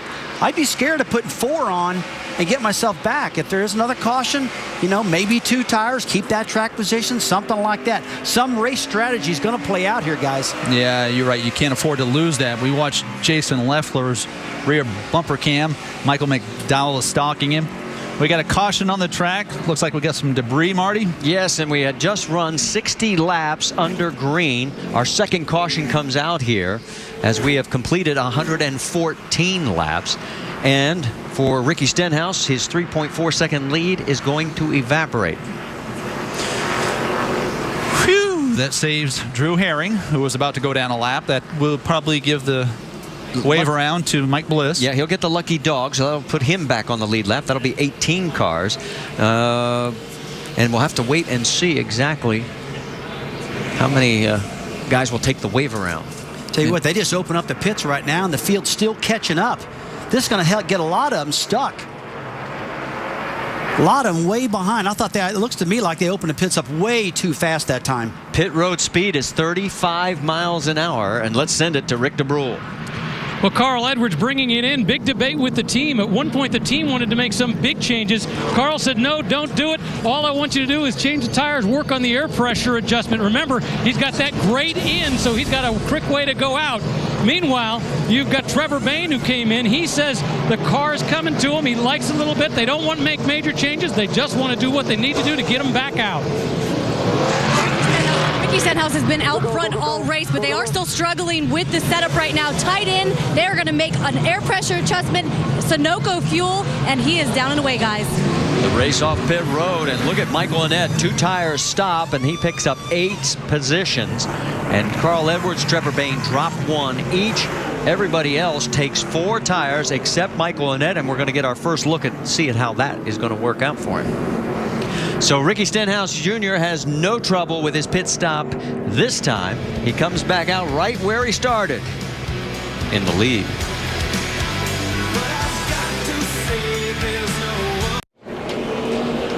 Back here at Lucas Oil Raceway, where we are in the midst of our second caution period, as it has been not quite the race that we all thought. We thought we'd have a little more caution because we thought there'd be a little more rubbing. Everybody's been treating each other with a lot more respect tonight. And right now we've got an update, though, on the 38 because they had the hood up on that car, and we heard about fuel pressure issues. What are you hearing, Rick? Yeah, the biggest problem is the hood was up on the second time the team came in. The first time they came in, did a pretty routine stop. Second time they went back out. They said the fuel pressure gauge was pegged. They were concerned that there was a problem with that. Now, I don't know that they fixed it. They came in, they looked at it, did not appear to do any major work under the hood. At this point in time, they've sent him back out, but I think they got a mystery on their hands, and they're concerned as to what's going to happen with it. Well, he is 18th right now at the tail end of the lead lap. Let's talk to our in-race reporter. Elliott Sadler is up to 6th from 42nd. Elliott Sadler, Rusty Wallace, you got us? Yeah, 10-4. Tell you, buddy, you're flat flying, man. You come from the back of the pack all the way up to 6th. That thing must be handling pretty good for you. Man, you know how it is, Rusty. We got a great team behind us, and they did a lot of hard work today to get this thing fixed. And we got us a little track position here, so hopefully we can hold on to it. The car's pretty good. We need to get it a little bit better, but we're pretty good right now, so hopefully we can go after them right here. All right, thanks a lot, man. We told you Mike Bliss got the lucky dog, so he's back on the lead lap. 2 waiver rounds, the 15 of Timmy Hill, the 13 of Matt Fromm. They're both multiple laps down. Hill 4, Fromm 5. All right, let's reset it for you because you got Stenhouse and Annette in row number 1. Stenhouse is going to take the high side. In row number 2, it will be Edwards and Bain. Row 3, you've got Dillon and Elliott Sadler. Then Allgaier, McDowell in row 4, and Almirola and Scott rounding out your top 5 rows. Green flag's in the air, and we just got word Drew Herring too fast entering. He's going to have to do a pass through. And Marty, one thing I want to take a look at is Michael Annett with 2 right side tires and see how that works out for him, because these lap times have not been falling off much for these guys, and this might have been a real cool move for him. And a lot of competitors are probably watching how his car's operating on just 2 tires. Rusty, if his car was loose, 2 tires will help him. If his car was tight before the stop, 2 tires are going to make him tighter. Well, right now he's got Carl Edwards on the low side, and right behind him is Elliott Sadler in the 2, and he is slipping as he got loose coming out of 2. You know, the reason it's always tightens you up is because the left side tires have so much air pressure in them. You watch Carl Edwards driving all the way to the bottom, and Elliott Sadler's thinking about splitting them. Not a good idea. That was smart. Just settle in. While all this is going on, and you can see Carl trying to take over that 3rd spot. You see right up ahead, the top 2 are trying to ease their way out. Hardest thing on a short track is when you have a horse, a real fast race car, and they're side by side in front of you. You got to pull back on the reins, and that's hard to do. Well, and it's really hard to do late in the race right now with only 78 laps to go in this race, Ricky. You know, look, I'm not trying to create any drama or anything, but I will tell you, later in the race, the tension is going to get high, and when it gets darker, like I said earlier, these guys get a little bit wild, and I've just kind of got a feeling it's getting ready to start pretty soon. Elliott Sadler taking a look down low underneath Michael Annett. So far, the 2 tires have not given him the results I think he was looking for. We'll keep our eyes and ears open for what we hear on the radio and see on the track, because here comes Elliott. What a interesting night he is having. Let's check in on the 60 of Carl Edwards. What are you hearing, Rick? Well, let's go back a little bit and talk about the season that these guys have had. That crew chief Mike Beam was saying that so far this year, they didn't feel that they had really done the work they needed to do in terms of mastering the short tracks. He said, in fact, the short tracks are kind of spooking us.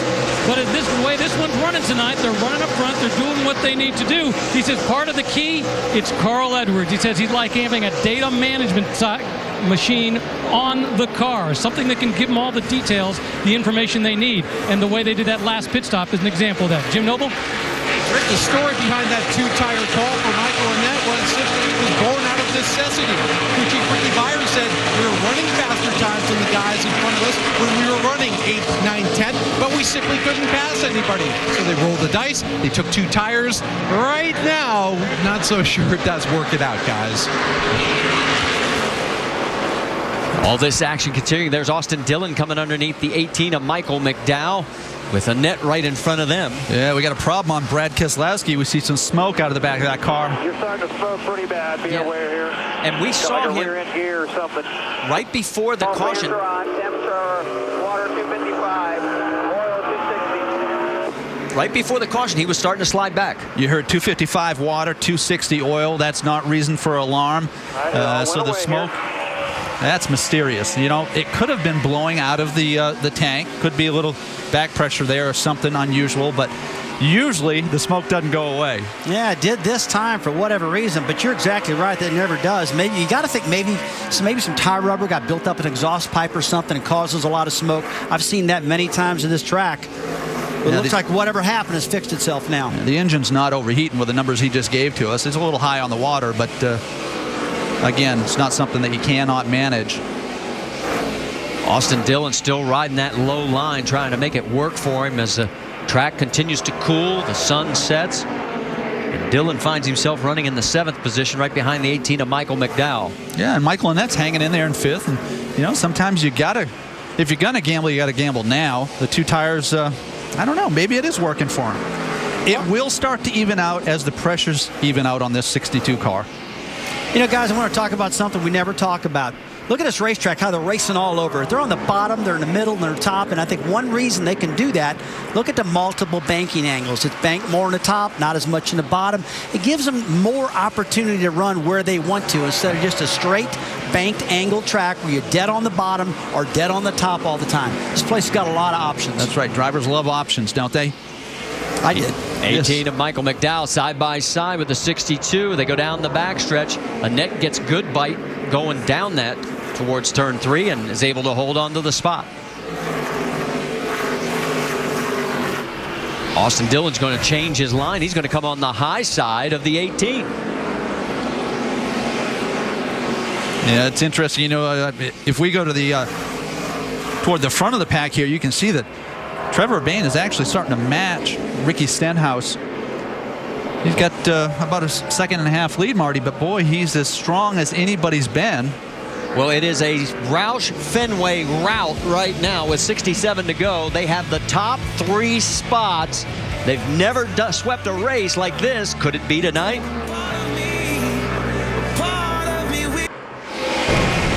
Well, thanks, Sal. And boy, we're having a great night here as Elliott Sadler is putting on a show. He started 42nd in this field in our 5-hour Energy Rapid recap, and he has moved all the way up to 4th. And it's been some typical short track racing, although the guys haven't been roughing each other up all that much. Green Sorensen's had a rough night, went down a lap early in the race. He's running 14th right now, and it has been Ricky Stenhouse just dominating. He's led 137 of the 141 laps that we have run so far tonight.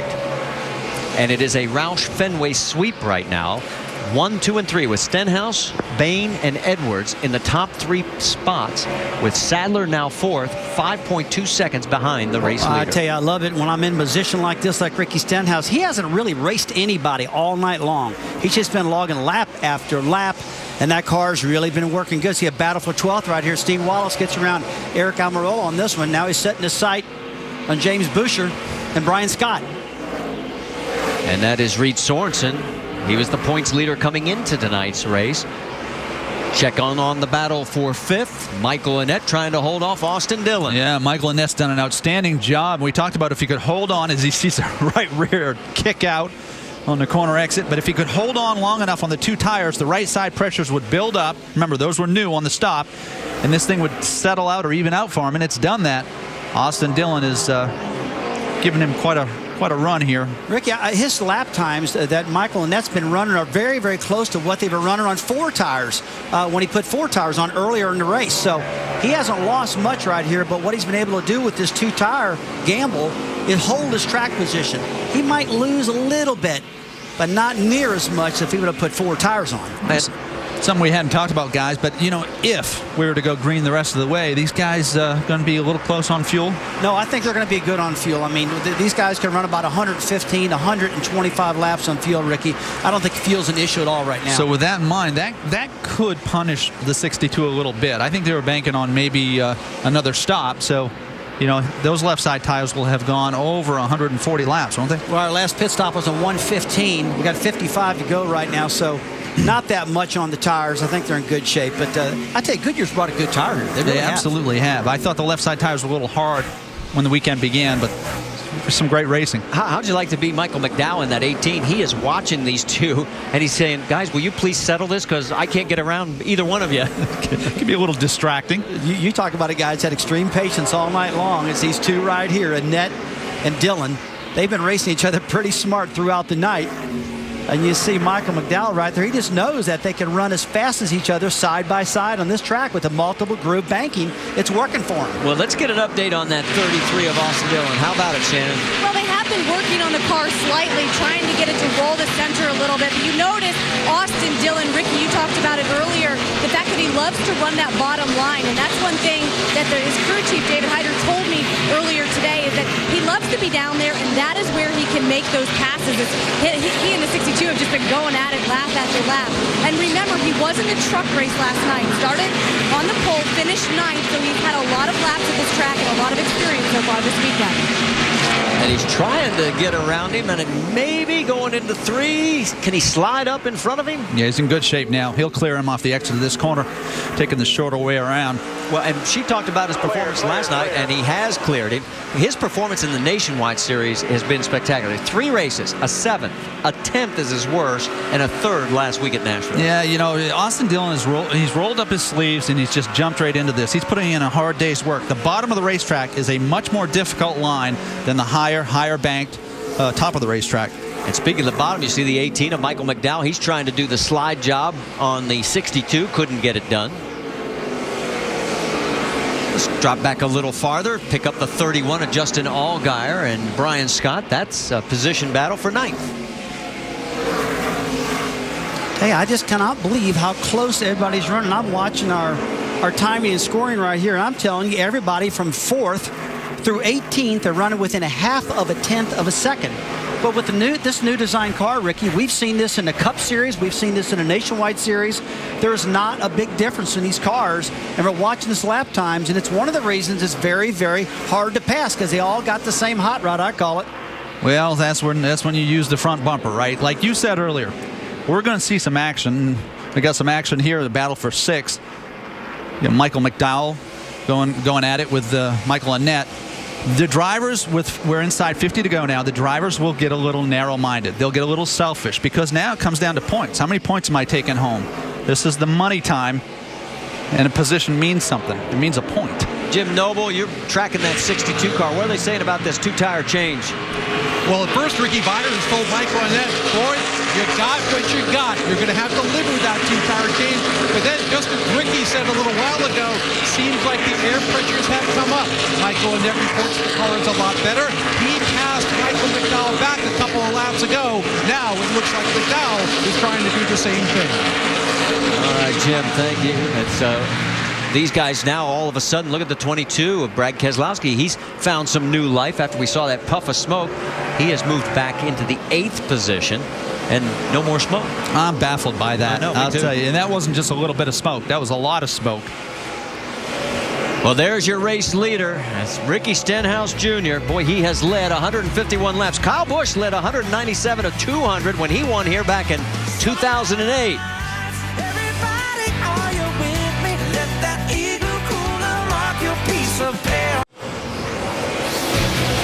Welcome back to the Kroger 200. Make sure to go to NASCAR.com for all your latest NASCAR information. And the drag strip in the foreground, big Labor Day race, the U.S. Nationals here. And, of course, our race tonight in the NASCAR Nationwide Series at Lucas Oil Raceway, as we are knocking them down. We've only had 2 cautions, 2 leaders, 2 lead changes. It seems to be the magic number. Except number 6 is the man in front, Ricky Stenhouse Jr. He has led 158 laps.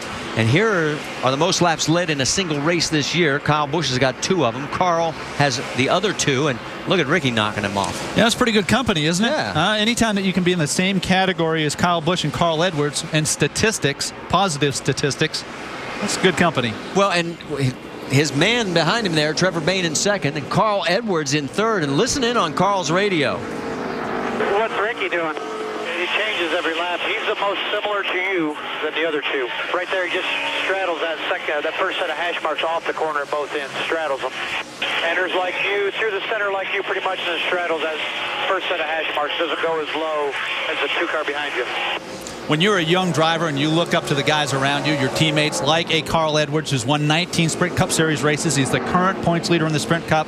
It's quite a compliment to have that driver, Carl Edwards, wonder and ask the spotter where you're running. That just goes to show how smart he is, too. He doesn't care who's leading the race. The guy leading right now is the fastest car on the track, and he wants to know what he's doing so he can do the same thing. Pretty smart. Let's get an update on the 60. Rick DeBrule.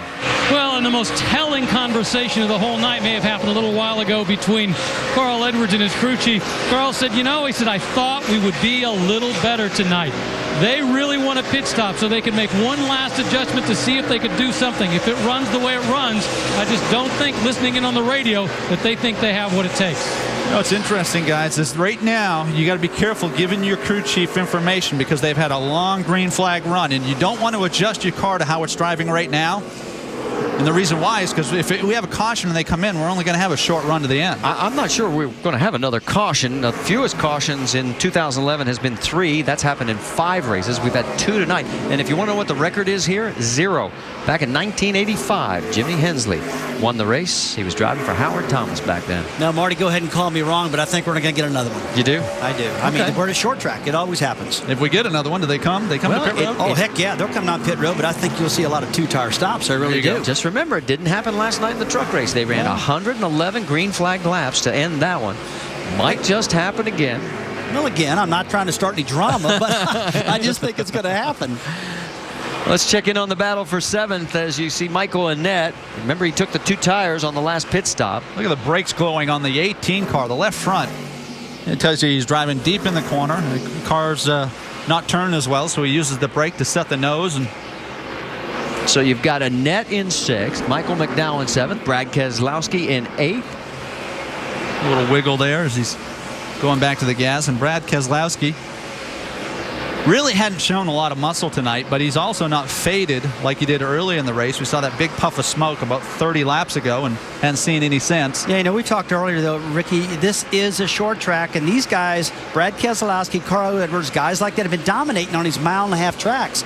You get down to these 5/8 mile short tracks, it's a great equalizer. A lot of these guys run a lot better than you anticipated, meaning that I really didn't expect Brad Keselowski just to drive off and beat everybody because a lot of them are as good as he is on these short tracks. So true, Rusty. Where did we learn the fundamentals? On these type of racetracks, absolutely. Right? This is where we all cut our teeth. Well, remember at the beginning of the broadcast, we talked about brakes. Tim Brewer over in the Craftsman Tech Garage told us how important they are. Well, the other thing that happens as these races, especially where we have these long green flag runs, well, the beads can be heating up as well. Let's get more from Tim over at the Craftsman Tech Garage. When a driver uses way too much brakes, he's going to heat up and melt the bead of the tire. Where's the bead located? Right here. This band of steel seals the air pressure inside the tire. Now, this rotor's 1,300 degrees, but when it gets extremely hot right here, this is what's going to be the end result. It's going to melt the bead of the tire. All right, Tim, so far we have not seen that happen tonight, but it is still a very warm evening, and these guys are going lap after lap after lap. Yeah, that's a great job by Tim Brewer. Great description. And when you're inside the cars, we watch. Whoa, Steve gets a little bit loose. I tell you, he's been trying to pass the 30-car Buscher lap after lap, and this is the race right now. These guys have been side by side, lap after lap. See Steven on the apron, almost in the grass, trying to get some forward bite there. That's for 11th, 12th, and 13th with 27 laps to go. Yeah, and going back to the brakes, if you abuse the brakes, it'll take its toll on that right front tire, and you'll start to lose the front grip, and then it just compounds from there. You won't be able to run low all the way through the corner like Steve is here if you've abused the right front tire. All this action continues now with 26 laps to go, and there's the race leader as Stenhouse. He's got only 17 cars total on the lead lap as we've been mean, lean, and green. We're under a red flag situation here at Lucas Oil Raceway. We were sailing right up until this moment. We have a 3-car incident involving the 40 of Tim Andrews, who was multiple laps down. In fact, a total of 5 laps at the time of the crash. The 62 of Michael Annett, who was running 6th, and the 66 of Stephen Wallace, who was running in the 11th spot. And as you can see, we got 3 race cars that are torn up. All right, let's show you what happened. it's already in progress there, and there's Steven as he just couldn't get it turned. And Steven got a little bump from the 30 car and through the car. He watched this. It's like this is a little late, but he had gotten a bump through the car on the right rear, had to turn right to try to save the car, and drifted right into the 62. The 40 car and the 62 car got together somehow, were parked backwards up against the wall. See the 30 car and the 66 racing. The 30 hit the 66 in the back a little bit, and there was nowhere for anybody to go. Massive wreck here. Yeah, if we go back a little bit earlier, we can see that there was contact with the 30 and the 66 because neither of them could get slowed down. And believe me, the spotters jump on the radio and say, "Shut it down, shut it down." And here's what you were talking about a little bit earlier, down the backstretch. Down the backstretch, and the spotters identify it. They jump on the radio, a little bump at the same time. That's where it throws the 66 over on the right rear. See the left front tire? He's turning to the right. Nothing he could do. Yeah, I mean, that was just racing between the 30 and the 66. The 30 bumped the 66, got him sideways. The 66 was trying to get down below a net, and he was already sideways from the bump, and this happened. We need to go back and try to find out what happened to the 62 and the 40. That was a massive crash before these guys got to it. Let me be clear. James Busher did absolutely nothing wrong. That's right. Typical short track racing where you just can't shut down quick enough. Yeah, now we do not have the beginning of this crash between the 40 and the 62. I know it's rare. The fact that we had one incident last year that we didn't see from beginning to end, and this is our first one this year. So we'll have to wait and get the chance to talk to Michael Annett and to Tim Andrews to get their versions as to what started this. We saw the tail end involving the 66, and we're under a red flag. 15-time funny car champion John Force a week ago during qualifying in Denver. Boom, that thing went up big, but they got it repaired, got him into the finals, and he took his first win of the season. Now he looks for number 2 in Sonoma, California. Coverage of the finals Sunday at 11.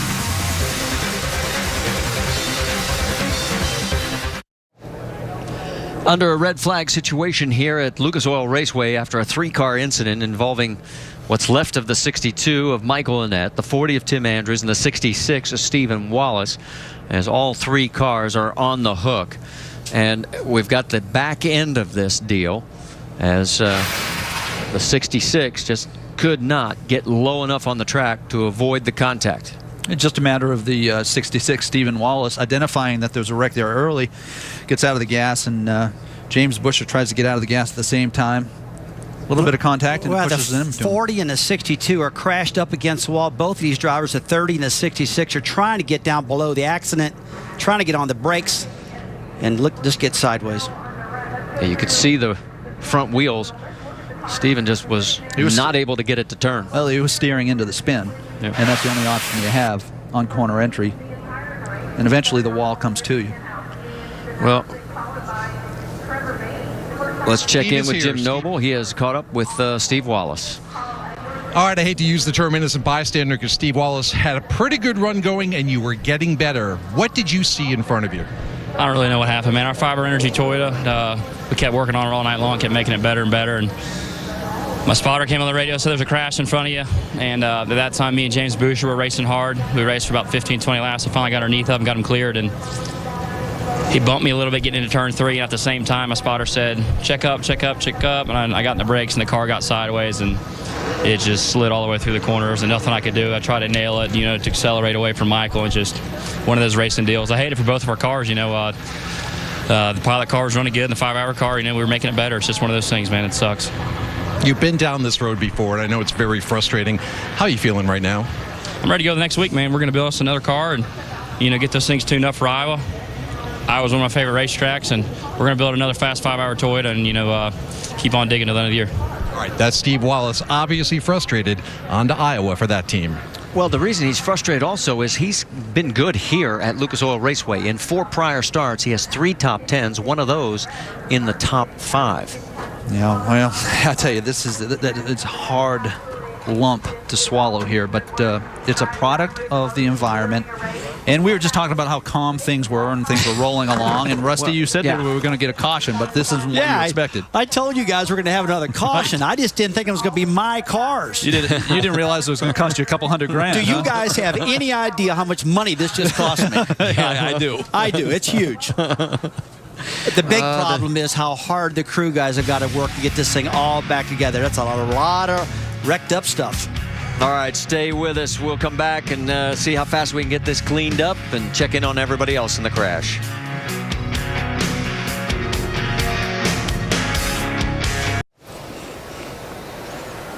Our red flag situation here at Lucas Oil Raceway continues as we have completed 176 of the 200 laps. That's what's left of the 62 of Michael Annette's car, and Jim Noble's caught up with Michael. Well, Michael Annette had a top 10 run going, a two-tire call got you up front. Then it was hard to see what happened from our vantage point. What was yours? You know, I got loose there underneath the 40. I think we were lapping them for about the 10th time tonight, and you know, we did take 2 tires. We didn't have 4, and I knew you know, the 18 and the 22 were behind me on 4, and I just didn't want to waste any time. You know, I got a couple car lengths on them after we battled, I think, for about 50 laps door to door. So, you know, I was probably, you know, over aggressive on my part. It's just a shame to tear up a really good race car. Actually, 2 Rusty Wallace racing cars, and I heard Steven, I guess, he got jacked up behind, you know, slowing down for the wreck, and the guy behind him didn't see it and tore us both up. But it's just a shame. But we got Iowa next weekend. That's a big one for us. You did not look real happy when you got out of the car. Frustration with Tim Andrews, or as you said, a little frustration with yourself too? Well, he came over to the window and he said we ruined both our nights. I said, but your night was ruined before the race even started because you were planning on running around 20 miles off the pace. So, you know, and I just don't appreciate anyone coming up to my window like that. You know, we can talk about it, you know, out here afterwards. So I was going to make sure right away he knew that wasn't cool with me. All right, that's Michael Annette, as he said, going home to Iowa next weekend. Well, and his worst finish since Ricky Fires came on as his crew chief has been 19th. Unfortunately, it's going to be a little bit worse than that tonight as the cars have refired and we are back under a yellow flag situation. Jim, you've caught up with Tim Andrews?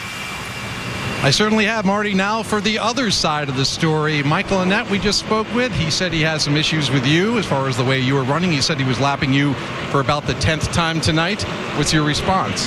Yeah, well, we were slow, and I knew they were coming, and I was trying to best to stay out of my way, stay out of their way, but, you know, I guess he was a little ambitious on charging the corner, and I thought I was giving him plenty of room, but it's a pretty wide racetrack, and unfortunately we're in this position. The Key Motorsports guys, they work real hard. There's not very many of them, and this is a big hit for us. Did you go up to his window to apologize, or were you trying to say something else? Because he apparently had an issue with that.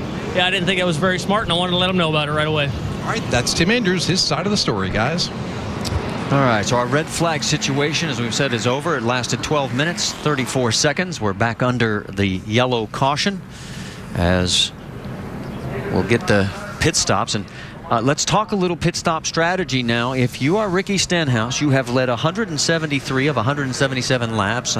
Put yourself in crew chief spot as here comes the 38 in. What would you do? Pit road is not open, so this is a stop that is... I think you got, as it relates to Ricky Stenhouse Jr., I think you got to be defensive. I don't think you can't do 4 tires. You got to do 2 if you come to pit road because you don't want to lose this thing because you got mired in traffic. Take 4 and 8 cars take 2. You don't know if you have enough laps. Ricky, I'm just wondering if they're even going to stop at all with 23 laps to go. By the time they get this thing back going, it's probably going to be about 17, 18 laps or maybe more. I don't know, but these tires have not been falling off. He's got his teammate Trevor Bayne behind him, and if Trevor stays out and doesn't pit, you know, and if Carl Edwards stays out, I think you're going to have to, you know. It's the problem with being a leader. That a smart call might be just to stay on the track. Let's check in with Shannon Spake. What are you hearing down there, Shannon? The 6 guys are on the wall. Mike Kelly got down, told his guys to be ready for anything, guys. This is an important pit stop, and they know it, guys. So it looks like they are going to come. Okay, pits are open. And we'll find out what is going to unfold here with 22 laps to go right now. And there is the 6 crew. I'll tell you who's feeling some pressure right now. Here we go. They're pitting. There they come. I'll tell you the guys who are feeling pressure right now are the guys that got to hit lug nuts, the guys that got to carry tires because they need perfection. Whoever wins the race off pit road might win the race. Yeah, and Elliott Sadler's 4th right now. He's looking really good. If they nail the pit stop, it's going to be good for him. Let's go to Rick DeBrule. And Carl Edwards during this last break was talking mostly about 2 or 4. Do we do 2? Do we do 4? They've decided to do 2 tires. The same debate was going on with Trevor Bayne. 2 or 4. Trevor said that he had worn out his tires, so they only put 2 on, send him back out. Shannon? Ellie has been able to watch everyone on pit road. It's going to be a 2-tire change for Ricky Stenhouse in the 6th, guys. And the race off pit road. Carl Edwards picks it up. And Ricky Stenhouse Jr. comes out behind him. Trevor Bayne loses a spot as well. Sadler McDowell holds station. And 60, we have just been told, too fast exiting. Marty, he looked like he was... Too fast exiting. Too fast exiting, Carl. The 11 too fast, so Brian Scott's going to get hammered. Marty, he looked like he was flat flying the 60 car on pit road. You could visually see... Mike. You just said it. Confirm it before we go back. All right, here it Watch is. this. And I'll bet you it was the last 100 feet when he saw Ricky Stenhouse leaving also. Right here. Yep, that's right. And here is the race off. And that's how close it was, but it's going to be costly for Carl. He got tagged for speeding last week at Nashville, but it was early enough he could recover. This may not be early enough. You're looking at the race leader. That's right. It's the 33 of Austin Dillon. He stayed out on the racetrack, did not pit. Ricky Stenhouse Jr. will be 2nd. Trevor Bayne 3rd. Elliott Sadler 4th. Michael McDowell 5th. And Carl Edwards came back in. He's figured since he's got to go to the back of the field, he got left side tires. But with only 18 laps to go, not enough time. Yeah, I don't think he's got enough time. That's a tough thing for the 60 right now. That's a long way to go with only 18 to go. I was just doing everything I could. I took a little chance there. It's my fault. You guys did a good job. So Carl taking the blame for it. He's the man behind the wheel. Here we come out of turn number 4. Pace car is off. Austin Dillon is taking the high side. And his tires, well worn. We'll find out if he can hold on to the lead. We're back to green flag racing. You see Kevin Harvick's car is right there to 33. He owns that car. He owns the 2 car of Elliott Sadler. Oh, you see Elliott gets sideways there. It looks like he got a bump from Justin Allgaier. Remember, Sadler started dead last in this 42 car field. Look at Buescher trying to go down low on the apron in the 30.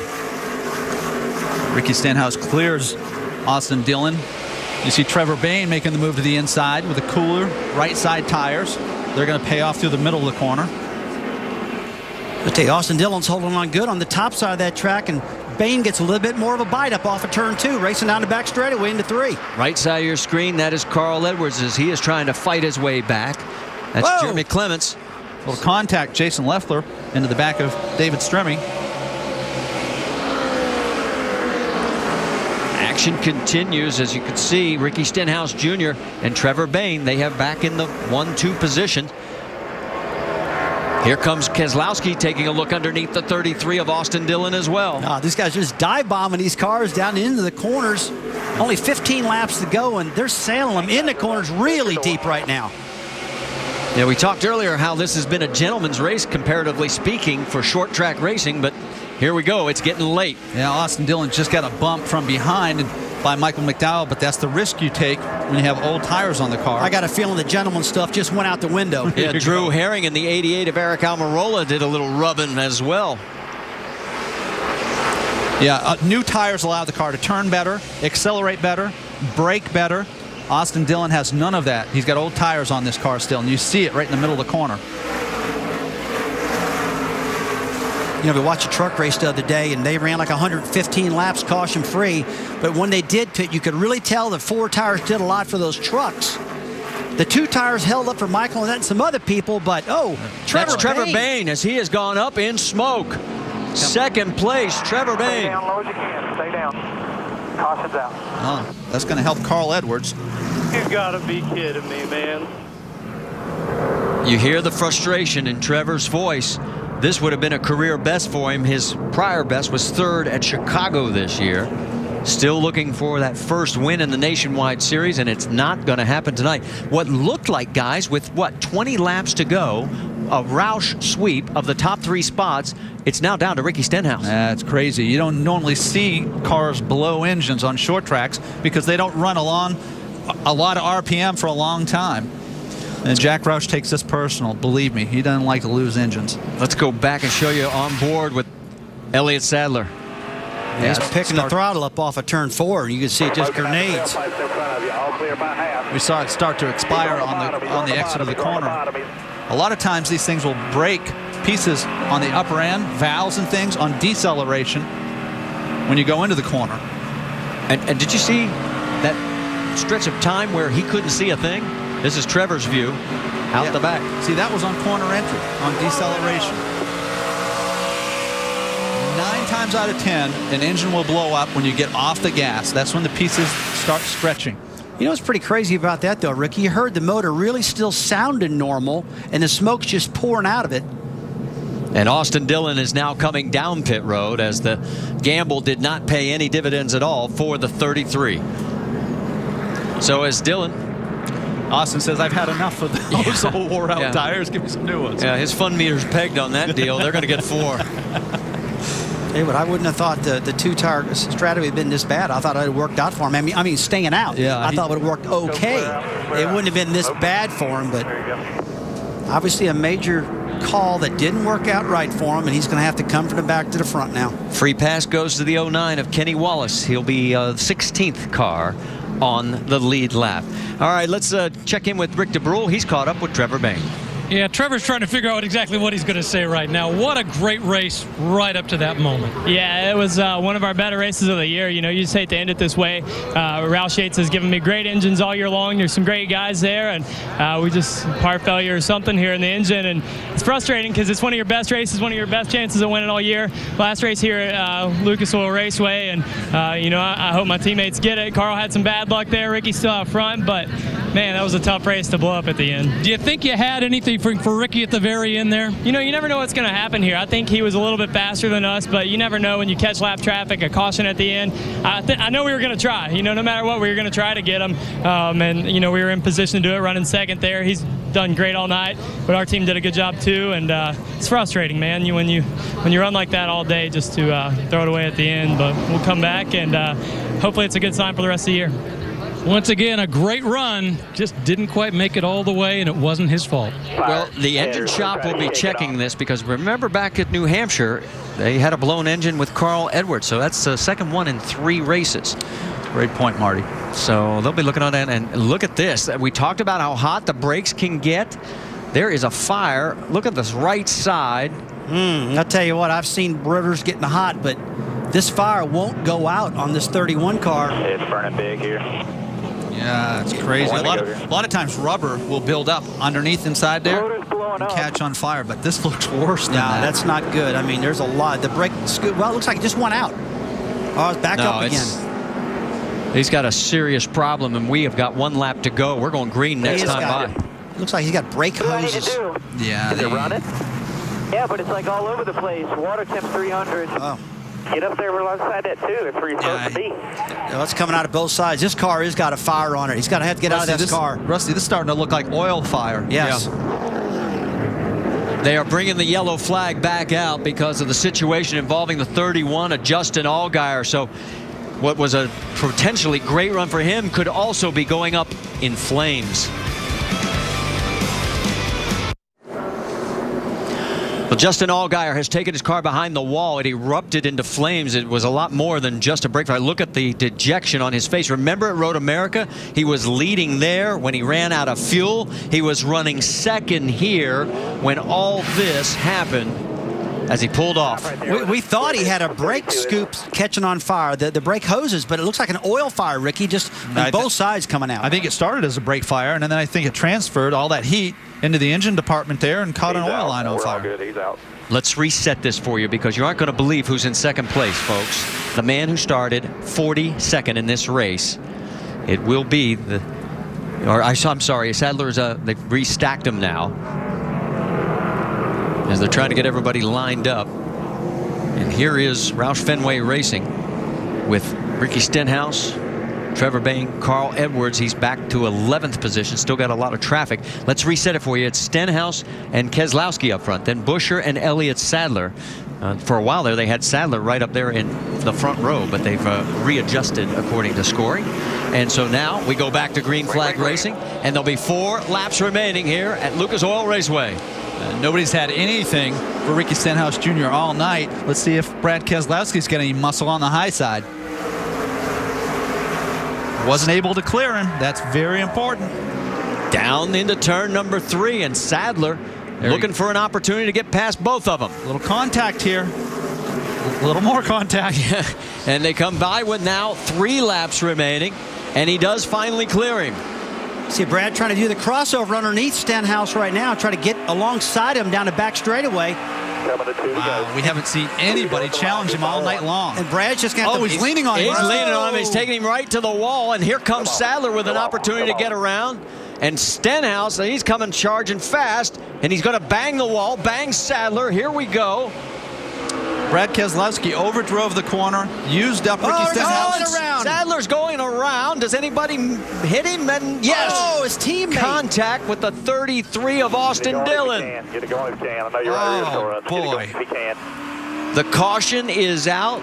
We'll have a green-white checker. Marty, I almost saw this setting up. You saw Ricky Stenhouse restarting on the outside all night long. He went to the inside this time, and that just wasn't a good line for him. Boy, that's a great point, Rusty. I'll tell you what, this contact isn't over. Now we got to restart, and Ricky Stenhouse is fired up. I could tell by the way he came off turn 4. Elliott Sadler's had a night to write a book about. I mean, bad to good to bad. He had a shot there after coming back from 42nd starting position. He had a shot to be in at least the top 3, and now he is torn up. Let's take a look at some replays here and see what actually happened. See Ricky Stenhouse getting down the corner. Elliott actually loses a little bit here, gets in the side of him. Elliott spins, and everything's looking pretty good. And here comes along his teammate, and wham! Last thing Harvick wanted to see his car owner. I'm going to give Elliott Sadler a lot of credit. He could have used up. He could have taken Ricky Stenhouse out here. Okay, all he had to do was turn to the right to try and save himself.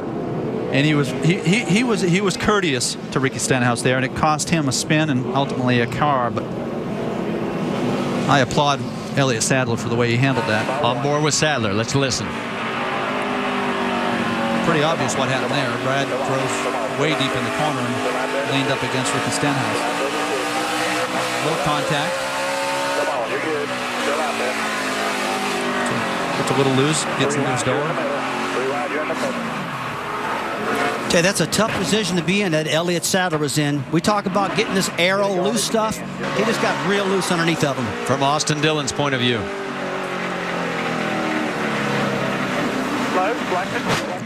That's painful. One more view as they were coming down the front straightaway. Yeah, Ricky Stenhouse did some damage to the right side of his car. You see Elliott just lost the back of the car. Let's quickly go to Jim Noble. He's got Justin Allgaier. All right, Justin Allgaier is just out of the infield care center. I know this is getting old, and I could see your frustration after you got out of that car. Do you have any idea what sparked that fire? No, unfortunately, I saw it. I saw some sparks down underneath the dash through a crack, and spotter right after said, you got some fire going on there, and tried shaking some rubber off. Figured we probably just had some rubber on the headers, and then all of a sudden it just kind of went haywire, and engine wouldn't run, and then it really caught on fire. So tough night for the Definition Chevy. We didn't have the night we wanted, and come all the way up through there. Thought we had maybe a shot at the win. I see James Bush is running second, so maybe he can pull one off that he couldn't get last night, and we'll see what happens next week. All right, that's Justin. Marty? All right, let's reset it. It's Keselowski, Stenhouse up front, Buscher third, Herring in fourth. That's right, Drew Herring, and we're green.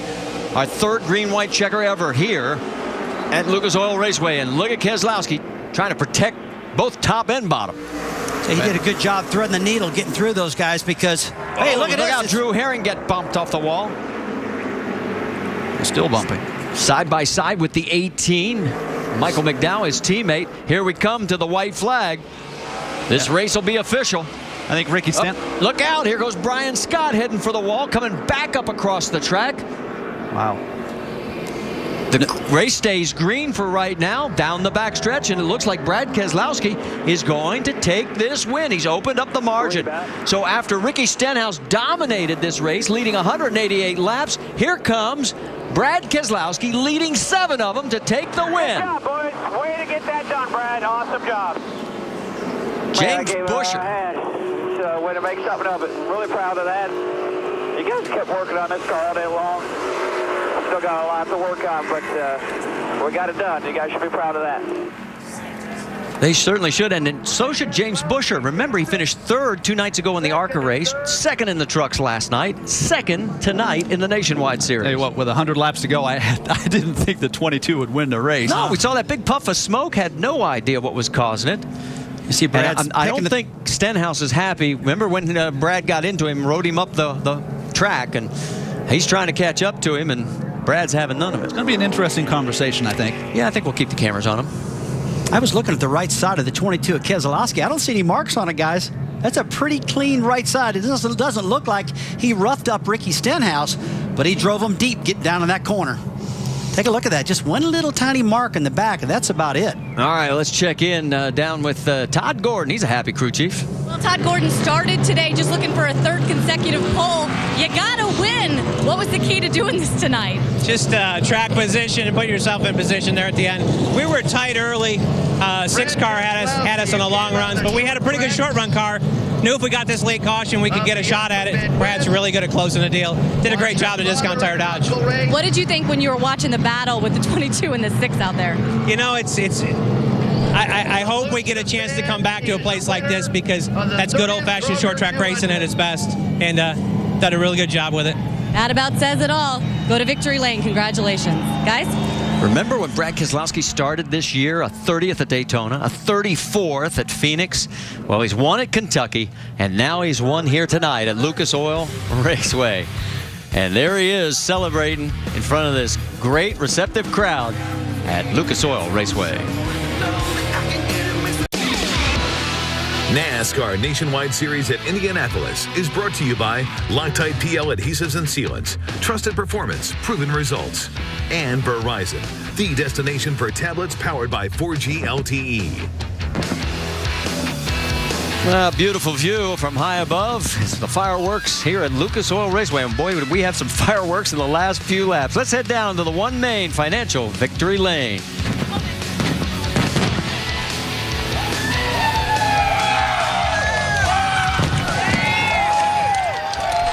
Well, your reigning champ gets his 2nd win of the season, coming right down the street from the Indianapolis Motor Speedway. Brad, okay, 30 minutes of practice in this car today because you're going back and forth. Definitely did not have the dominant car all day, but you were there at the end. Walk me through those last laps. Well, you know, that yellow came out for the wreck, and I was running with 8th, came down pit road, and came back out maybe, I don't know, 8th or 9th again, and just drove through the holes in the traffic, got up to 4th. Marty, the 16 blew up, and it just put us in the right lane. Then the 31, he caught fire. I'd never seen that happen before, so just caught a lot of good breaks today. And, you know, that's what it takes, you know, that we know the Fords have a huge advantage on everybody else right now. But everyone at Dodge, Penske Racing, we're fighting as hard as we can to try to make up for that. We're doing a heck of a job. So proud of everybody in the Discount Tire Dodge, and this win means a lot.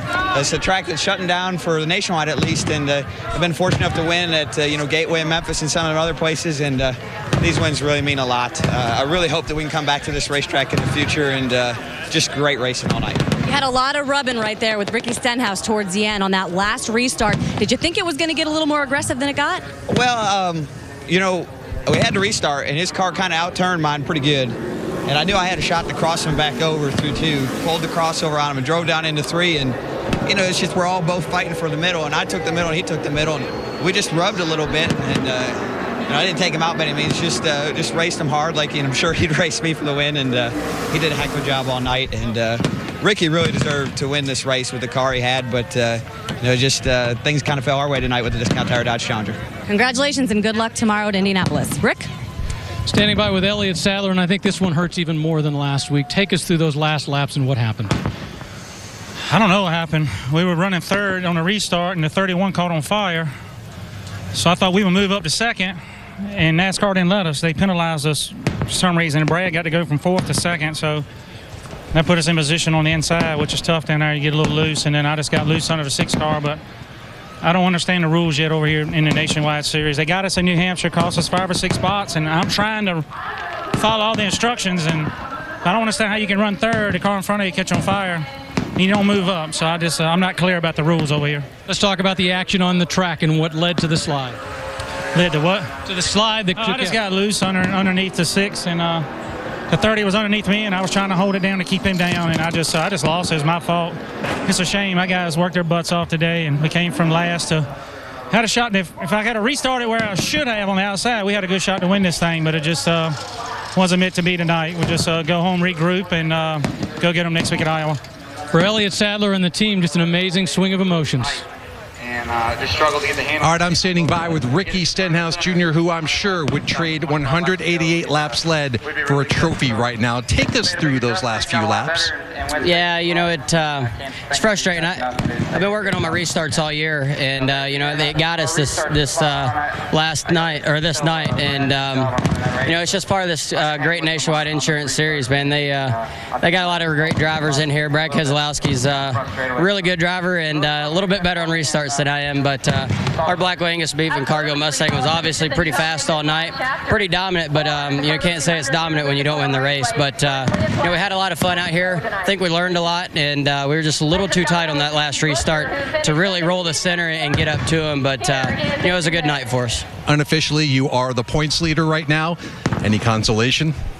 Oh, that's good. I mean, that's what we're set out here to do is get the championship done, and we got to have nights like tonight to do that. And that's what this race team's about. They worked really hard all day today. I think they got to the track at 5:30 and working pretty solid all day. So I owe it all to those guys. All right, he's not in victory lane, but an awfully strong night for Ricky Stenhouse Jr. Leads the points by 4 over Reed Sorensen, by 25 over Elliott Sadler. All right, you heard them talking about the restarts, and I know you two were interested in the choice that was made on both of these restarts. So let's go back and show you both of them, and you guys can give your opinion. Rusty made the point that Ricky Stenhouse chose the bottom. Rusty, that was very observant. Yeah, the Stenhouse has been on the top of the racetrack all night long, and this time he decided to go to the bottom of the track, and it kind of got him boxed up there where he couldn't clear the 22 as quickly as he needed to. I really think if he had chose a top lane like he's been all night long, he'd have been okay, but I'm not for sure that was the right call. Then here was the last one where he is back on the high side. Now he gets it right, but the restart, he just didn't get cleared because Boucher's down there. Now I got kind of 3 wide.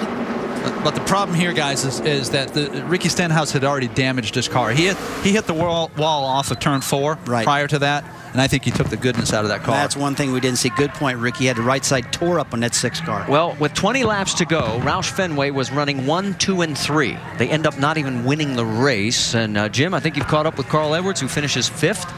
I certainly have. Carl Edwards was just watching the replay there, and if not for a late speeding penalty, you might have been in that mix too, huh? Yeah, that worked last week to speed on pit road. It didn't work this week. That's my fault. I mean, what happened was Ricky and Trevor were so good that I got sucked into trying too hard to beat him off of pit road. I didn't realize there was a timing line between the camera and the cone, so I goosed it over the camera to try to beat him, and I didn't know exactly what I was doing. I did the wrong thing, but my guys did a great job. Our Fastenal Mustang was good, and I think there at the end with 4 tires, all we needed was one more caution. It would have been a lot of fun. And now it's back to the Brickyard. How are you shaping up for tomorrow? I think we're going to be pretty good. We've got the Ortho Fusion over there. Qualified really well. All the Roush cars are good. That FR9 power is huge over there. So hopefully we'll go over there and have a good run, and I'll try really hard not to speed on pit road. That would be bad, dude. 3 races in a row. So there you go. You heard it. A promise from Carl Edwards. I'll try.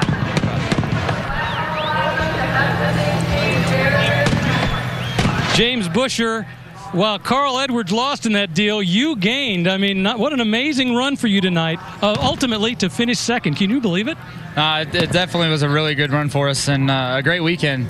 3 top 3s. I can't really complain about that weekend. Turner Motorsports brought great cars for me all weekend. And you just saw the restart. Let's talk about the restart. Did you think you had anything to pull off the victory? I knew our restarts were really solid, and with 25 to go, our car was a lot better than it was the rest of the race. I told Stuart Cooper that when we were sitting there on a red flag, I told him if we get the thing to cut the center and be able to turn, we'd be really, really good because we'd been tight all night, and made a big adjustment on it, and it turned, and we went straight to the front. I knew we were going to have a shot at it on those restarts, and got up there alongside the 6. I don't know if I passed him at the line or not, but I definitely had solid restarts, and it was a really fun race for me, and glad to have a good weekend for FOE and Great Clips and Wolfpack Reynolds, Dollar General, and everybody else that helps Turner Motorsports. James Busher, not a bad week. Let's see, 3rd on Thursday night in ARCA, 2nd in the truck race, 2nd tonight. It was worth the plane ticket to get here, Marty. Well, he actually was 3rd in the final results here tonight, Rick, but that's, as he said, 3 top 3s as we check the motorsports schedule for you. The NASCAR Now, presented by 5 Hour Energy on ESPN2. That's at 9 a.m. Eastern tomorrow. The Brickyard 400, our telecast is presented by Golden Corral. That'll be on ESPN at noon Eastern tomorrow. The Fram Autolite NHRA Nationals, the Western Swing continues, the finals on ESPN2 at 11 Eastern tomorrow. Then NASCAR Now with the Monday Roundtable, 5 o'clock Eastern on ESPN2. And our next stop, next Saturday, where the fireworks will continue in Iowa, 7 Eastern on ESPN2.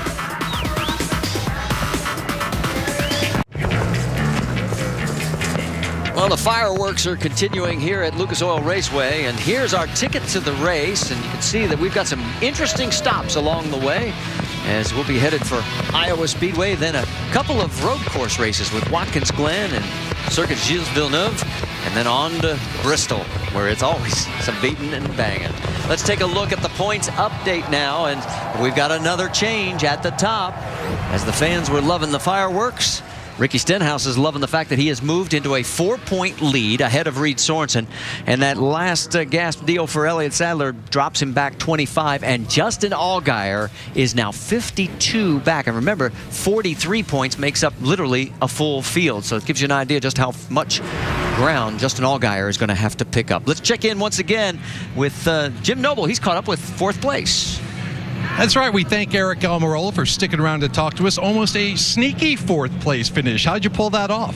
Well, we worked really hard for it. It was we had a really good car in practice. Our GT Vodka Chevrolet was fast in practice, and we made some adjustments to make it a little bit better for the race.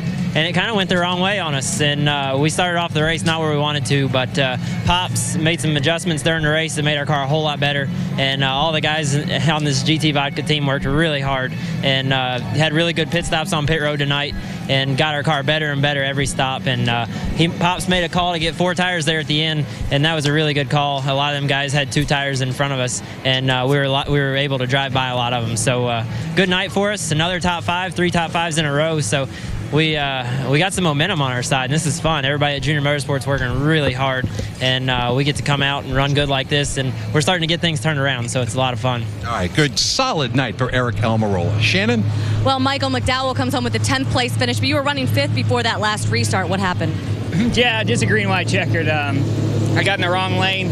Drew got a little sideways, and my teammate, and just had to roll out of the gas. And as soon as I did, we lost 3 or 4 spots. So really unfortunate for everyone on the Muscle Milk Toyota. We were pretty good tonight, running in top 5 most of the night. Just didn't need that last green white checker. It seems like the last 2 weekends, that's what it's been for me. So. And you're looking forward to the next 2 weeks. I know you're in the car in Iowa, and then, of course, Montreal. Yeah, definitely. You get some momentum with these 18 guys and Jason Ratcliffe, and just want to thank everybody at Joe Gibbs Racing. It's a great opportunity and very thankful for it. All right, and you can see Drew Herring over here to the left. He had an 8th place finish. Michael McDowell had a 10th place finish. So it was a very good night for Joe Gibbs Racing. That worked out well. So as Brad Keselowski continues the celebration down in Victory Lane here at Lucas Oil Raceway and the fireworks, that was a great show on the fireworks. They fired them off for about 7 minutes. They got their money's worth for all the folks that stuck around. Let's talk a little bit final thoughts about this race tonight. Well, it had to be a heartbreaker for Ricky Stenhouse, who led all day long and only lose at the very, very end. And what about Kevin Harvick's car? They get all destroyed. My cars get destroyed. It was a tough night for a lot of people. Yeah, great fireworks after the race. Great fireworks in the last 20 laps. But Brad Keselowski, you got to give him credit. He knows how to win. You don't need a conscience to win. He's just a hard racer, and he knows how to finish the job late in the race. Well, and other guys that sort of work their way up at the expense of everybody else's problems. How about Joe Nemechek? We never saw him all night in the top 10. He ends up finishing in 7th position, and he's right ahead of Drew Herring and right behind Jason Leffler. Well, while we've got a chance to tell you, don't forget to tune in tomorrow. We kick off Sprint Cup coverage at noon Eastern with the Brickyard 400. The telecast is presented by Golden Corral. And coming up next, it's X Games 17. And congratulations once again to our winner, Brad Keselowski. Special thanks to our crew. They have been in this heat all day long, especially the pit reporters, everybody outside. We got the luxury of being up in the booth where it is nice and cool. There's how it finished. And congratulations again to Brad Keselowski. It's been a presentation of ESPN, the worldwide leader in sports. For our entire ESPN crew, I'm Marty Reed. Till we meet again.